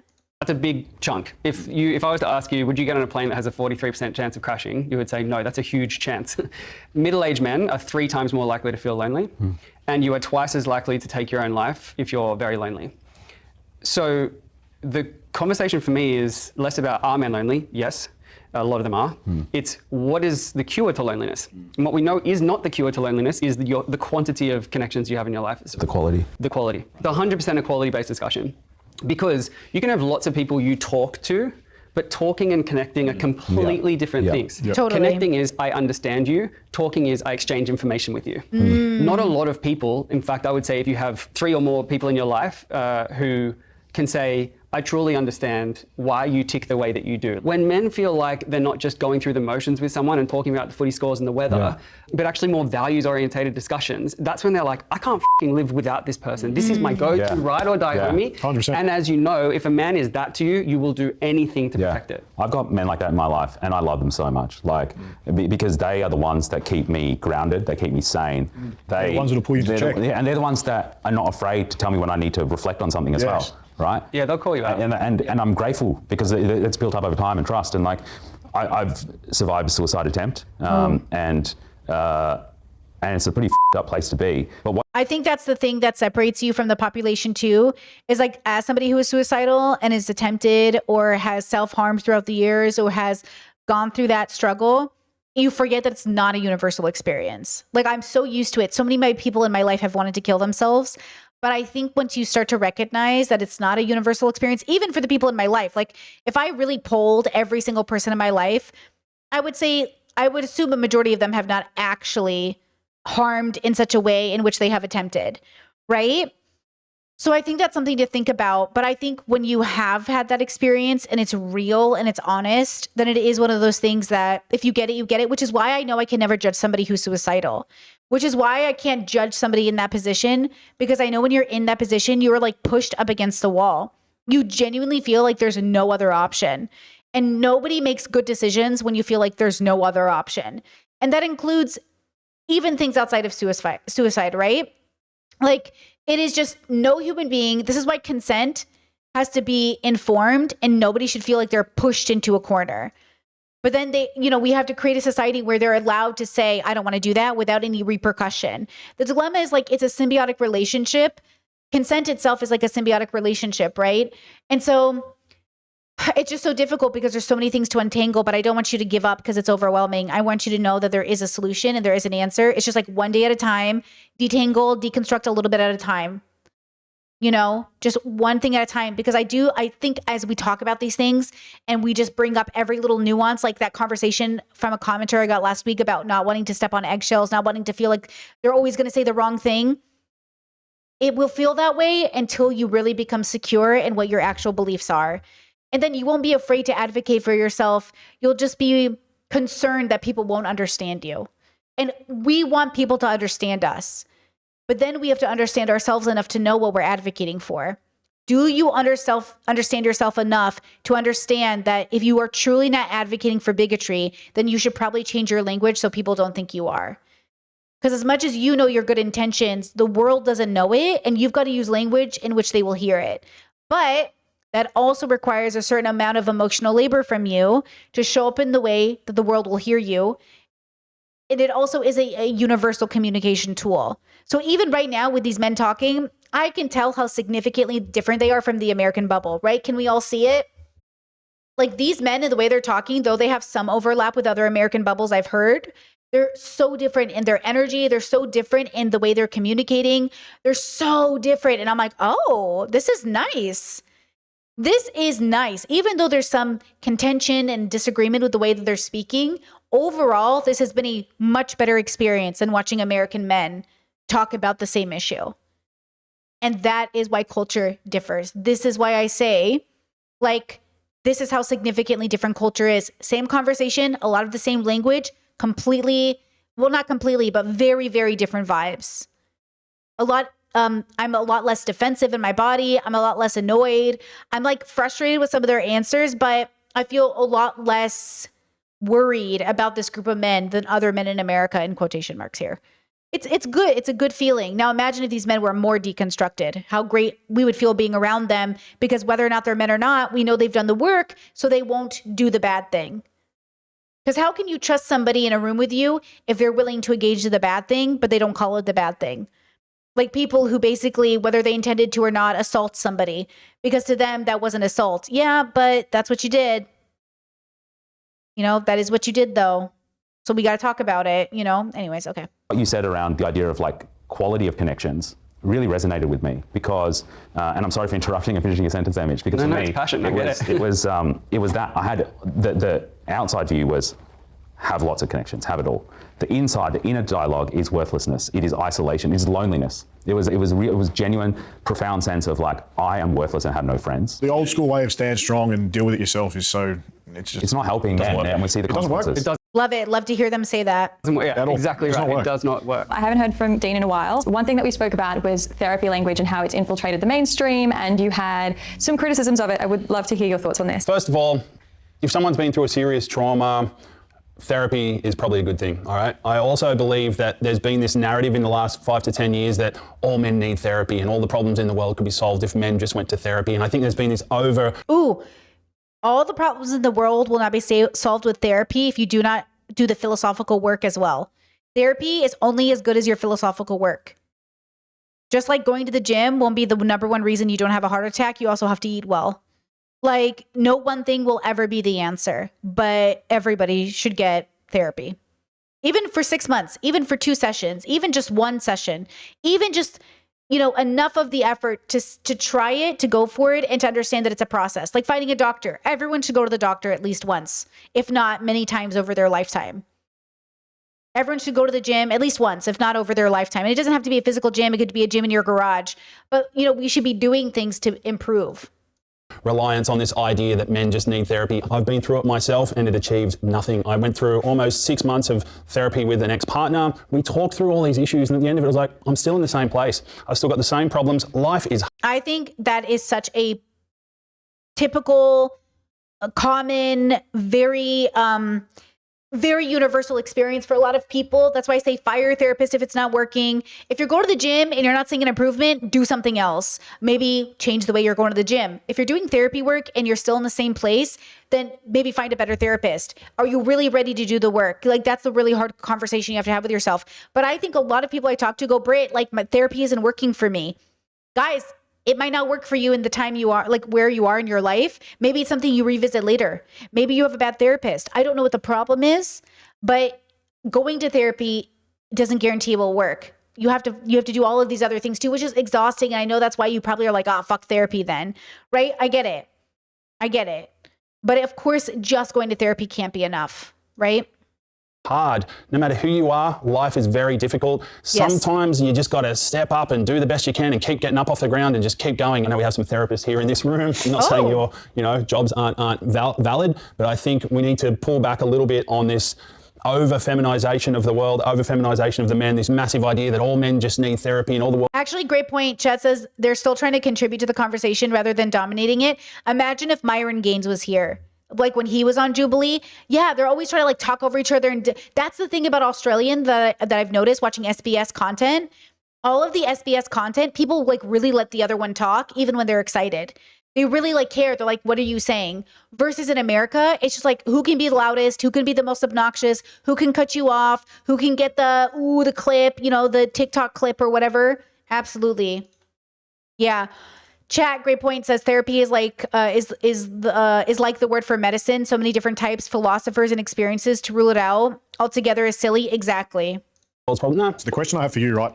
What do you define as therapy? Is it sitting down with a psych, or is it seeing a trauma coach? Is it in a men's group where you're outdoors and you're learning about the land that you're living on? Like, what do you consider Is it therapy? art class? Like that's something they do for I'm talking therapy. about the traditional. So you're sit talking, down say, with psych, a therapist, counsellor. the psychologists who sit and they say, "Tell me how you feel," and you talk to them for an I hour. agree because Yeah, I think for me, when I say therapy, I mean mental health work.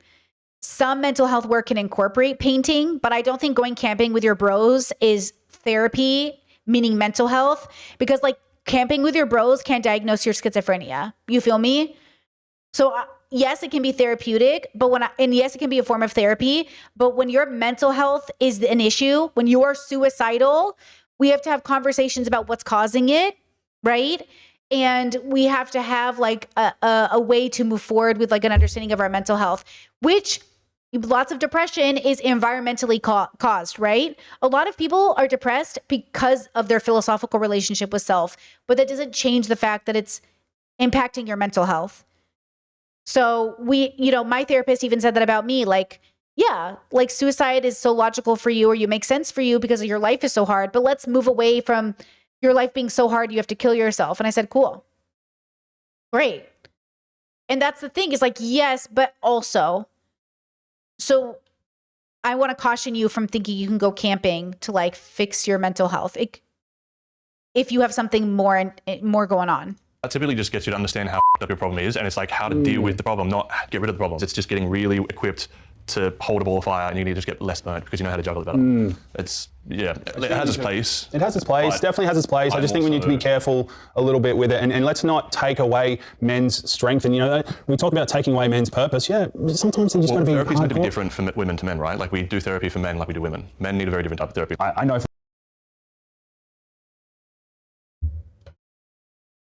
Person to person needs different. I hate these gender conversations. Every single person needs the therapy that works for them, regardless of gender. That's like saying, oh, do you have DBT for boys and DBT for girls? Like, DBT is DBT, but the person who's getting the DBT might need it specialized for them. For myself, right, as someone who goes to therapy, if I go see the psychiatrist or a psychologist or whatever, and I take medication, I'm very open about that, right? It's something that helps me. And if I'm taking that medication and then I'm eating junk food, I'm doing no physical activity, Exactly. I am sleeping in, I'm doing none of the things, right? I'm not going outside and touching grass and then going, oh man, I wonder why this one pill is not helping me. Right. So there's no way I would be sitting here today on this panel if I didn't go to therapy. I would be dead. Wow. Same. I really do think that's true for me too. I think if I never did DBT, I would have killed myself.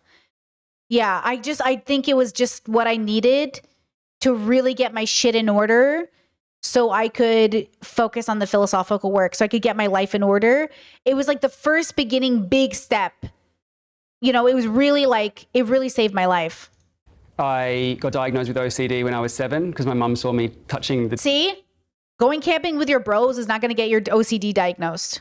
dashboard of her car hundreds of times, blinking over and over, saying the word God out loud and repeat. And the doctor looked at me and said, this is one of the most severe cases of anxiety we've ever seen. And I went the next 20 years struggling with that, depersonalization disorder, which is where you feel like you're floating above your own body, you're about to have a panic attack pretty much all day, every day. It's a living purgatory hell. Wow. Depression and... P.S. Just, because I'm going to clip this for YouTube. If you're watching this, you've never seen my channel. I love to camp. I've done multiple road trips by myself to see national forests. I love a good camping trip, bros. So I'm never going to talk shit on camping. It's just camping can't diagnose your OCD. So you kind of got to see somebody who knows what they're doing. And a raft of other things, whilst pretending everything was fine, but on the inside, wishing that something would take me out so that I didn't have to do it myself. People who go to therapy and don't have good experiences, it can happen. I mean, I've gone to therapy and left feeling worse, more invalidated, sicker. Sure. But Same. I would say that the Me too. vast majority of the time, therapy is worth it. It's about finding A, the right therapist, and B, the Yes. right type of therapy. Yes. So I don't think it, and I think Yes. the point you were trying, maybe, I don't want to speak on your behalf, that you were trying to raise earlier was that sometimes you can wallow around in your situation and become a victim as opposed to taking action. Is that true? Pretty much, yeah. Pretty much, yeah. So I don't think that's healthy. But I do think that it is worth being patient and persevering to find a fit that professionally benefits you, because there is a vast majority of research would indicate that either way, a professional guiding you through a hard time is a good thing. Chris, you had friends who had this mentality to tough it out. Yeah, for sure. So the whole idea of toughing it out has seen probably 10 friends plus of mine take their own lives. Damn. Overdoses. There has been a few that are questionable whether it be Damn, taking their own bro. life or not, and that's from the age of 18, and I'm only 29 now. So I believe that we do, as men and women, we need to find the right modality to help us heal, and friends do need to be there to help, and it's not weak to speak in any way, shape or form, but at the same time, it's about finding the right modality to heal. So I think being someone that has lived through a lot of loss, which sucks and it hurts every day, you do need to try and find what best works for you. Yeah. The dating world holds men to different and sometimes tougher standards. So I'm not going to bite on the words different or anything that could be energetically charged. I'll start with what is factually true. So Professor Galloway out of the States has done some research on this, and it shows that men will swipe about 200 times before they get a match. Source, anyway, marketing Professor Scott Galloway. I have strong thoughts about him. I'm not the biggest fan of him. Says he read this but didn't provide a source while appearing on the Diary of the CEO.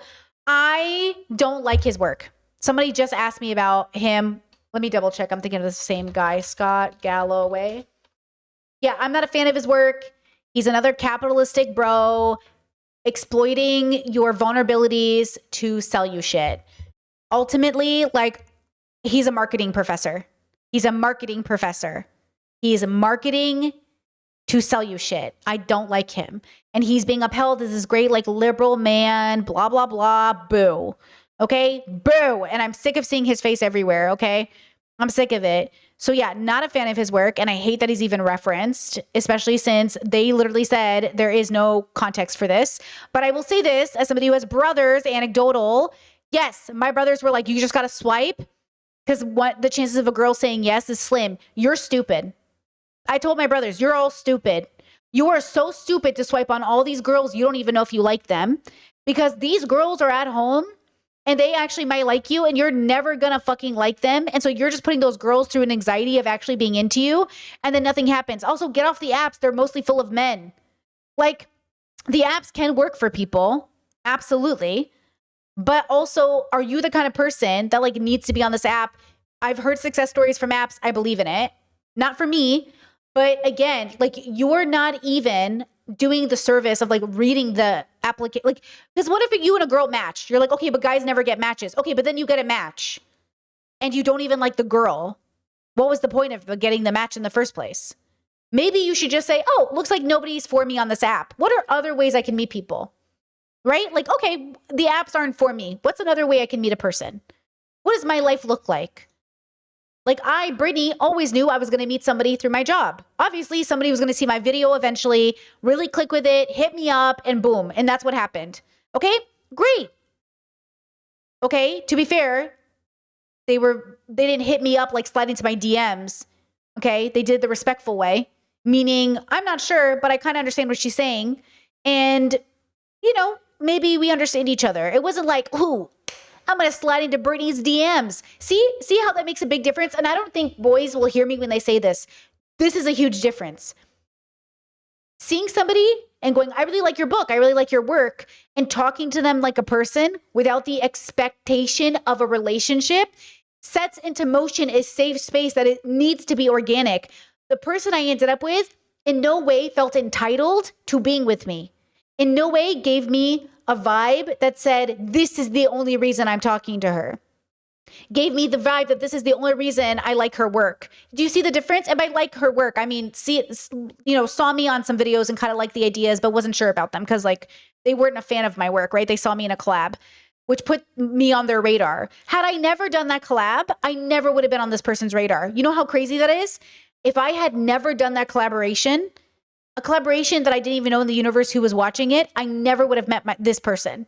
And I would have met probably another high compatibility partner or nobody at all. And either would have been fine. But because I woke up that day and I did a collaboration that day and I showed up on their radar, they were like, oh, I kind of get what she's saying.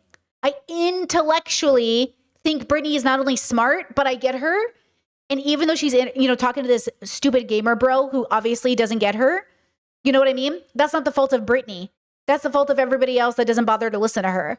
And I tell you this right now, no matter how much I tell people who I am, having somebody who actually gets it is like cool. Because I tried. I was like open. I was like, here I am. And even the people I was debating or having a conversation with couldn't get it. They're like, I don't get it. I don't get it. And I'm like, exactly. I'm not trying to trick you. You just don't get it. So when I tell you, like the person you're going to be with is somebody you do not have to trick. You do not have to lie to them. It doesn't matter how much of you show to them. They're either going to get it or they're not going to get it. The real you. They're either going to intellectually understand you or they're not. Intellectually, they're going to value you as a thinker. Like this guy here who said, I'm willing to protect you with my life, just dress modestly. Intellectually speaking, we are on different pages. And I am significantly smarter, obviously. I am significantly more introspective. Could you imagine me being in a marriage where my partner was like, I'll protect you with my life, but you got to dress modestly? I'm sorry, are you a caveman? Are you literally a caveman? What? Like, are you literally a caveman? Do you know what I'm saying? Like, come on, girls. Come on. And 1 in 5 people will actually end up on a date. So it basically is 1,000 swipes for a coffee. The bottom 50% of men get no action. The top 10% of men get all the action. So there's a lot of men who are feeling rejected all day, every day. So we've got lost men not feeling needed and then feeling rejected on top of that. So your willingness to want to be incentivized to go out, potentially meet a mate and get hit in the guts before you find someone that actually wants to spend time with you is why we see the rise of incels and aggression, because we go, well, women, this must be their fault. It's like, no, I think that as men, we haven't given enough role models or enough alternatives. Chet said, which one said the modesty thing? Women, Hold on, I'll show must you. be their fault. It's like, no, I think that as men, we haven't. This one in the blue shirt with the white pants, he said it. He said it. The bluish shirt, the one to this one here. Can you see my mouse on screen? Given enough role The one to the right of the person speaking now. models or enough alternatives around what you can do to create value and feel attractive. I'm bisexual, so I've dated both men and women. And I think for me, dating, the difference I've seen is, yes, exactly. Yo, 3 bisexual men or pansexual men on the panel today. Hello? Exactly what you emphasize on. Like women definitely values men that are emotionally available and also like emotionally mature. Dating. But also, have you found your high compatibility partner? Right? That's Jeff from TikTok. Has Jeff found his high compatibility partner? Because just being emotionally available isn't enough. Olay and Friends just did this crazy panel with Laverne and Kat and everybody. And I'm sorry, but the trauma of being like, I would rather settle to some capacity because my dating pool is limited is exactly the reason we're so fucked. Because all of us cannot be by ourselves. We would rather be with people who are bigoted and inherently vote against our own rights than actually like be loved for who we are. And I don't blame you. That's the trauma of it. That's the trauma of it, right? That's why we have to deconstruct what even is attraction, right? Shout out to Deshaun. Wait, was it Deshaun? Deshaun, right? Who was neglected in that panel because they had some things to say. They had some things to say about the construct of attraction itself, which I'm definitely in that sphere right now. Like, what does it even mean to find people attractive? Like, we should deconstruct that, right? So, anyways, okay, yes, chat. Okay, thank you. So that's what I want. I want people to open up the possibilities of what is and what could be for them. And that's why I say you cannot blame people. Listen to me when I say this. I do not blame men. I want men to take responsibility for how they've engaged with upholding and maintaining the patriarchy. Same with women, same with any gender. I am not blaming men for the state of the world. I'm saying, hey, y'all have been responsible in creating and upholding this thing. And since you are in a position of power, much like a parent over a child, I'm going to need you to stop beating your child and then blaming them for whining and needing therapy. Okay? Who is in charge mostly around the world globally when it comes to CEOs or the people in charge of genocides? It certainly isn't groups of women who are, listen, I gotta say this with peace and love. Let's see. Netanyahu is not a woman. Trump is not a woman. Hamas isn't a group of women. This has nothing to do with us. And without blaming you, you are responsible. So, let's figure it out. Okay? Let's figure it out. Because do not even come at me and be like, we live in a matriarchy, Candace Owens. Like, women are the ones making the world a worse place. Feminism is ruining America. Is feminism the one committing a genocide right now? Is feminism committing a genocide right now? Okay? Takes effort, it takes commitment. But compared to, I would say, man, it's definitely more Free Palestine. regressive, less And Sudan and Congo and everybody else. emotionally available. You have to actually deep dive a little bit more deeper, which is something that struggle with a little bit more. Rejection is part of just putting yourself out there, but it's the social conditioning, of us men being conditioned that aggression is the only warranted emotion that we can have to anything. Or rejection is the worst thing that could ever happen to you, God forbid. And look, I've gotten those comments so much in my life. Brittany, why doesn't rejection bother you? Because literally it's a consent thing. If they reject you, that's just consent. Y'all are like, I don't want to be confused about consent. I don't want to be sent mixed messages. Okay,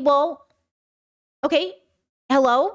And look, things can change. People can change their mind. Okay, look, I was on dating apps before I got married, and I was going on these first dates, and I was going really quickly through people because I was very strict with what I wanted. I met this really nice boy, and I'm going to say boy, but he was a man, but he was young. He was younger than I ever have dated in my life, and I told him, I was like, you're too young. I can't date somebody this young. And I was like, but we'll stay in contact because we both love anime and we love chatting. And we were in contact, and I was like, I'll be real with you. I am confused because we get along so well. You're so attractive. We get along, but your age is really fucking with me. But then everyone is saying like, oh, what does age matter, Brittany? What does age matter? He was educated, college graduate, but like something was like there that I was like, this doesn't make sense to me. Okay. I was like, can we date? But I need to work out why I initially said no to you, because our values are so in line, right? Our values were very in line, and I couldn't figure it out. And we dated, and he was really great, and I think of him very fondly, and I hope he's having the most successful, wonderful life, okay? What I realized as we were dating, and he took the rejection very well, by the way, when I was like, we're not going to do this. You're not my person. What we realized is though our ethics were very much aligned, our lifestyles weren't, our places in life weren't. I was too old for him. He was too young for me.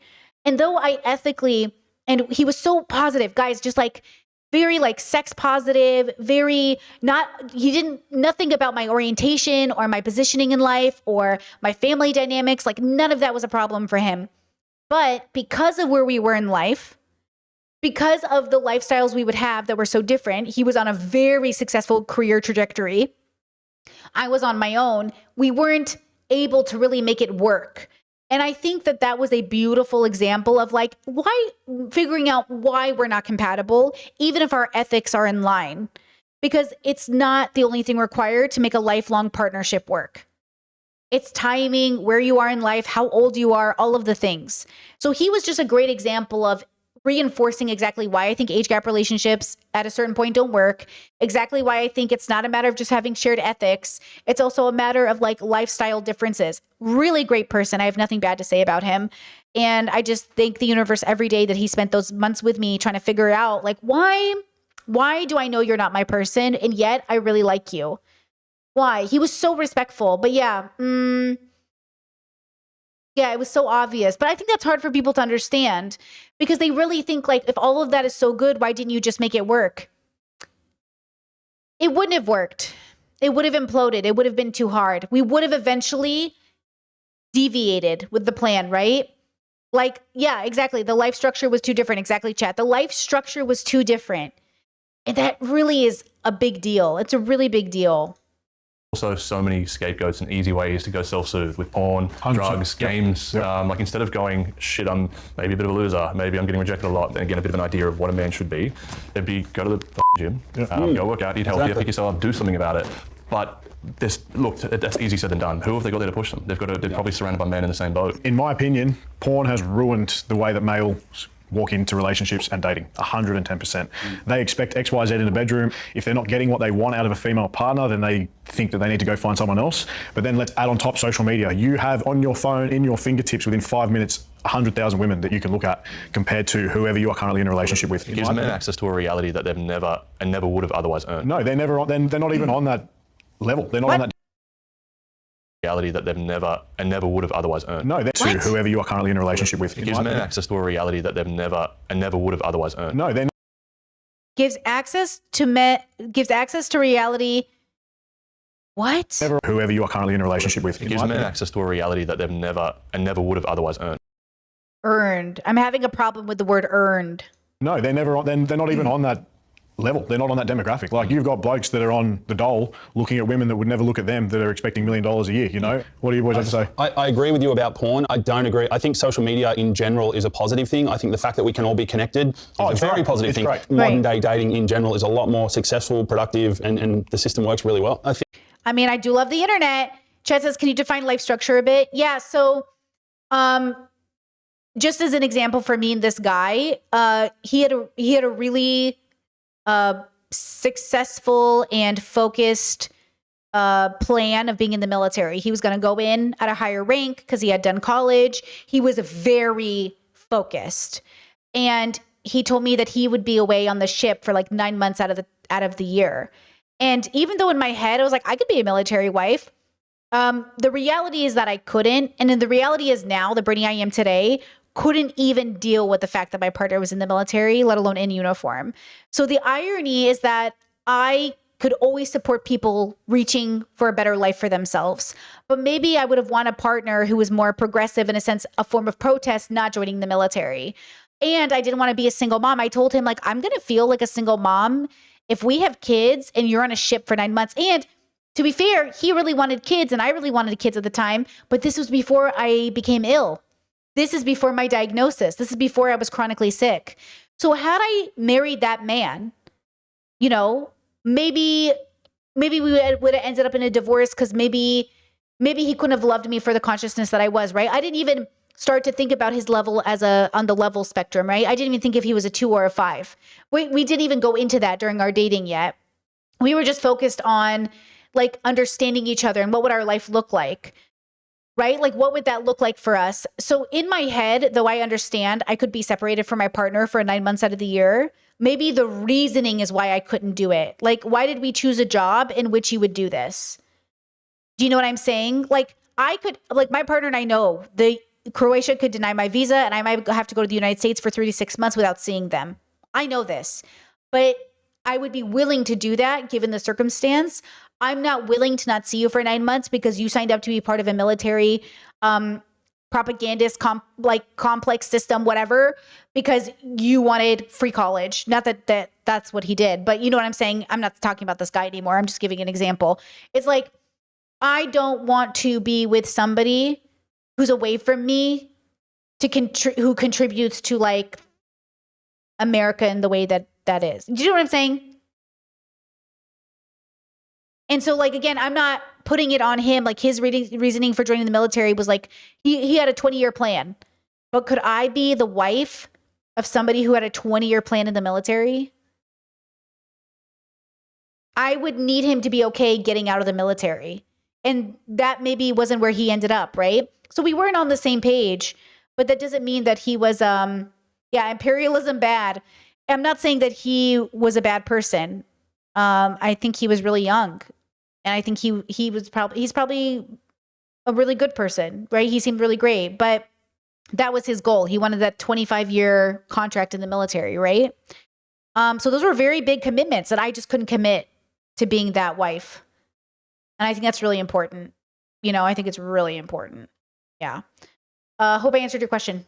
I think the modern dating world probably makes men more competitive. Social media, like I have to compete with you guys. Like, look, you're all hot. I have to see your social media and look at that and go, all right, I've got to compete with this guy now. It's going to make for a better society. It's going to make us all work harder. What do you think is a solution to what you just said? I think what you said is 100% right, those numbers. Do you think there's a solution, or do you think that's how things should be, or do you think that's a bad thing? I think we need to give men more role models that help them understand that rejection's a part of the process and not to fall into a depressive spiral as a result of that. Every top successful person... Whether it comes to jobs or work or location or life itself, like, and maybe this helps and maybe it doesn't, but your suffering is real. But just remember that, like, it's hard for you because it's your suffering, but suffering wisely is so important. You can't be like Zuko. Zuko was the king of suffering unwisely. And that's what Uncle Iroh was trying to tell Zuko the whole time. Vegeta suffers unwisely.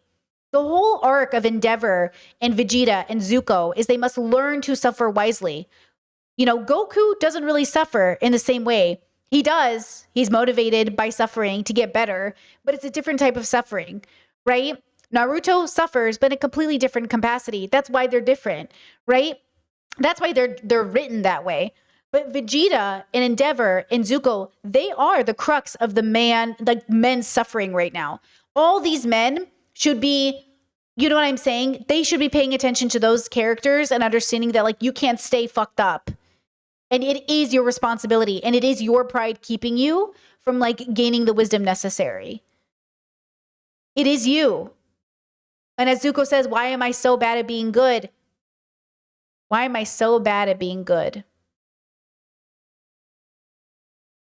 Say, I am f***ing consistent. And I will get up 100%. when... So that's Brain a great Halo trait to have in dating as well, right? When you're like, I mean, I've been it rejected can get a bit 200 creepy times. if you're too persistent. No, not persistent on one person. No, not that way. No. Creepy Called stalking. is persistent to one person. Perseverance is the ability to diversify that until it's reciprocated. 100%, yeah, And sure. then you have a match where persistence is attractive. There's two things that I find really fascinating about I don't know about that. I don't know about that. here. One is this like idea of returning to nature, and what a lot of what you're saying strikes me as conquest. Like if you want this, you get this. You work hard for this. I think men need a blueprint that is expansive, not reductive.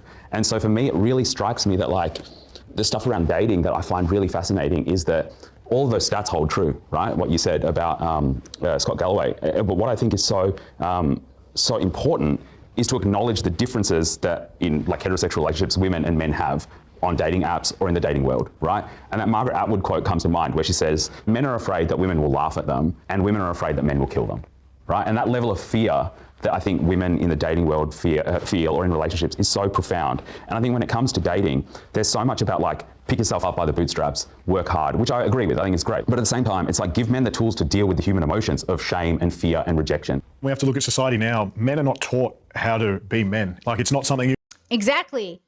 Wait, no. What? you're just taught at home. It's not something you're taught in school. Like, because there are so many reactive men that are just hurt boys and they don't know how to control it. And turn aggressive. Correct. As opposed to staying active, healing. It's just the gender binary of it is really fucking everything up. Men are not taught how to be men because there is no one way to be a man. You're making up a construct. You're making up. Why are you saying no one's ever taught? You mean they're not taught to be respectable human beings who exist on a planet and it doesn't just revolve around them? Exactly being in the midst Instead of looking middle. within themselves, they're just projecting out. That's one of the misconceptions around masculinity, that masculinity is stoicism, don't feel the emotions. The reality is you know how to feel your emotions Exactly and control right. them, Exactly not right. avoid them. 100%. That's a common thing. I think that's very wrong about masculinity. Is it's not. It's wrong about stoicism too. Yeah, stoicism is understanding your feelings and acting appropriate. It's not denying your feelings. I don't feel. It's no. I know how to feel and I can do it well. Okay, thank you so much, guys. Woo woo. Okay, let's read the comments because this was so good. Some of these on the panel are absolutely disgusting. Dean almost shouting over Turing to insert that he's also been with a man, felt so forced, like he was trying to dominate the conversation with his sexuality instead of contributing to it. I mean, he was just, he's a bi king, leave him alone. This is the same Dean who was dropped by his management company for homophobic and transphobic comments. Oh shit, no way. Because he's a celebrity on TV. Slam drag queen storytime, claimed drag performers have serious mental disorders that need to be dealt with. He used to spend his nights trolling Instagram pages dedicated to women's spaces, showing up daily to pick fights with women. He's finding out he's been with men kind of explains the homoerotic energy he's been projecting for years. Let's not forget, this is the same guy who said COVID restrictions were segregation, who complains about welcome to country, and once started preaching at people online, telling them to go read the Bible because he's a devout Christian. Pretty sure he skipped that part that says, let he without sin be the first to cast a stone. Whoa. Oh, then the other commenter said, why are we still platforming Dean Wells? What's his name? Who is this guy? Wait a second, bro. Who is this guy? This guy? Oh my God, look. Dangerous Ideas with Dino. Who is this guy? Okay, guys, welcome to another episode. And he's talking to Blair. Miss Internalized Transphobia, Blair White. Wow. Oh my God. Blair White is a YouTuber from LA who loves her guns, hates leftist PC bullshit, and takes no shit from anyone. As a transgender woman and activist, she's very divisive. Wow, great intro, bro. Of Dangerous Ideas with Dino. Wow. Okay, Laura. Okay, Laura in the chats. That's just who I am naturally, aka someone who can't see how the culture they've grown up in has shaped them and are comfortable questioning that. You know? Oh my gosh. I think we really need to move away from conversations of what it means to be a man. Nobody teaches you how to be a man anymore. Masculinity isn't this, it's that, etc. And instead focus on just being good, well-rounded people with full, fulfilling lives and meaningful relationships. Trying to modernize or regress to any kind of manly ideal is just coming up with a new box to fit inside too. Exactly. We need to stop focusing on being good men and women and just focus on being good people. God forbid we just focus on being a good person. All right. Great conversation from SBS. I continue to love their content, and it's interesting to see Australian men versus American men. I definitely see a difference. America is so behind. Like, I do see a difference. Same conversations, similar language, and yet the vibes very different. Not perfect, not great, but different. And I think that says a lot. It says a lot.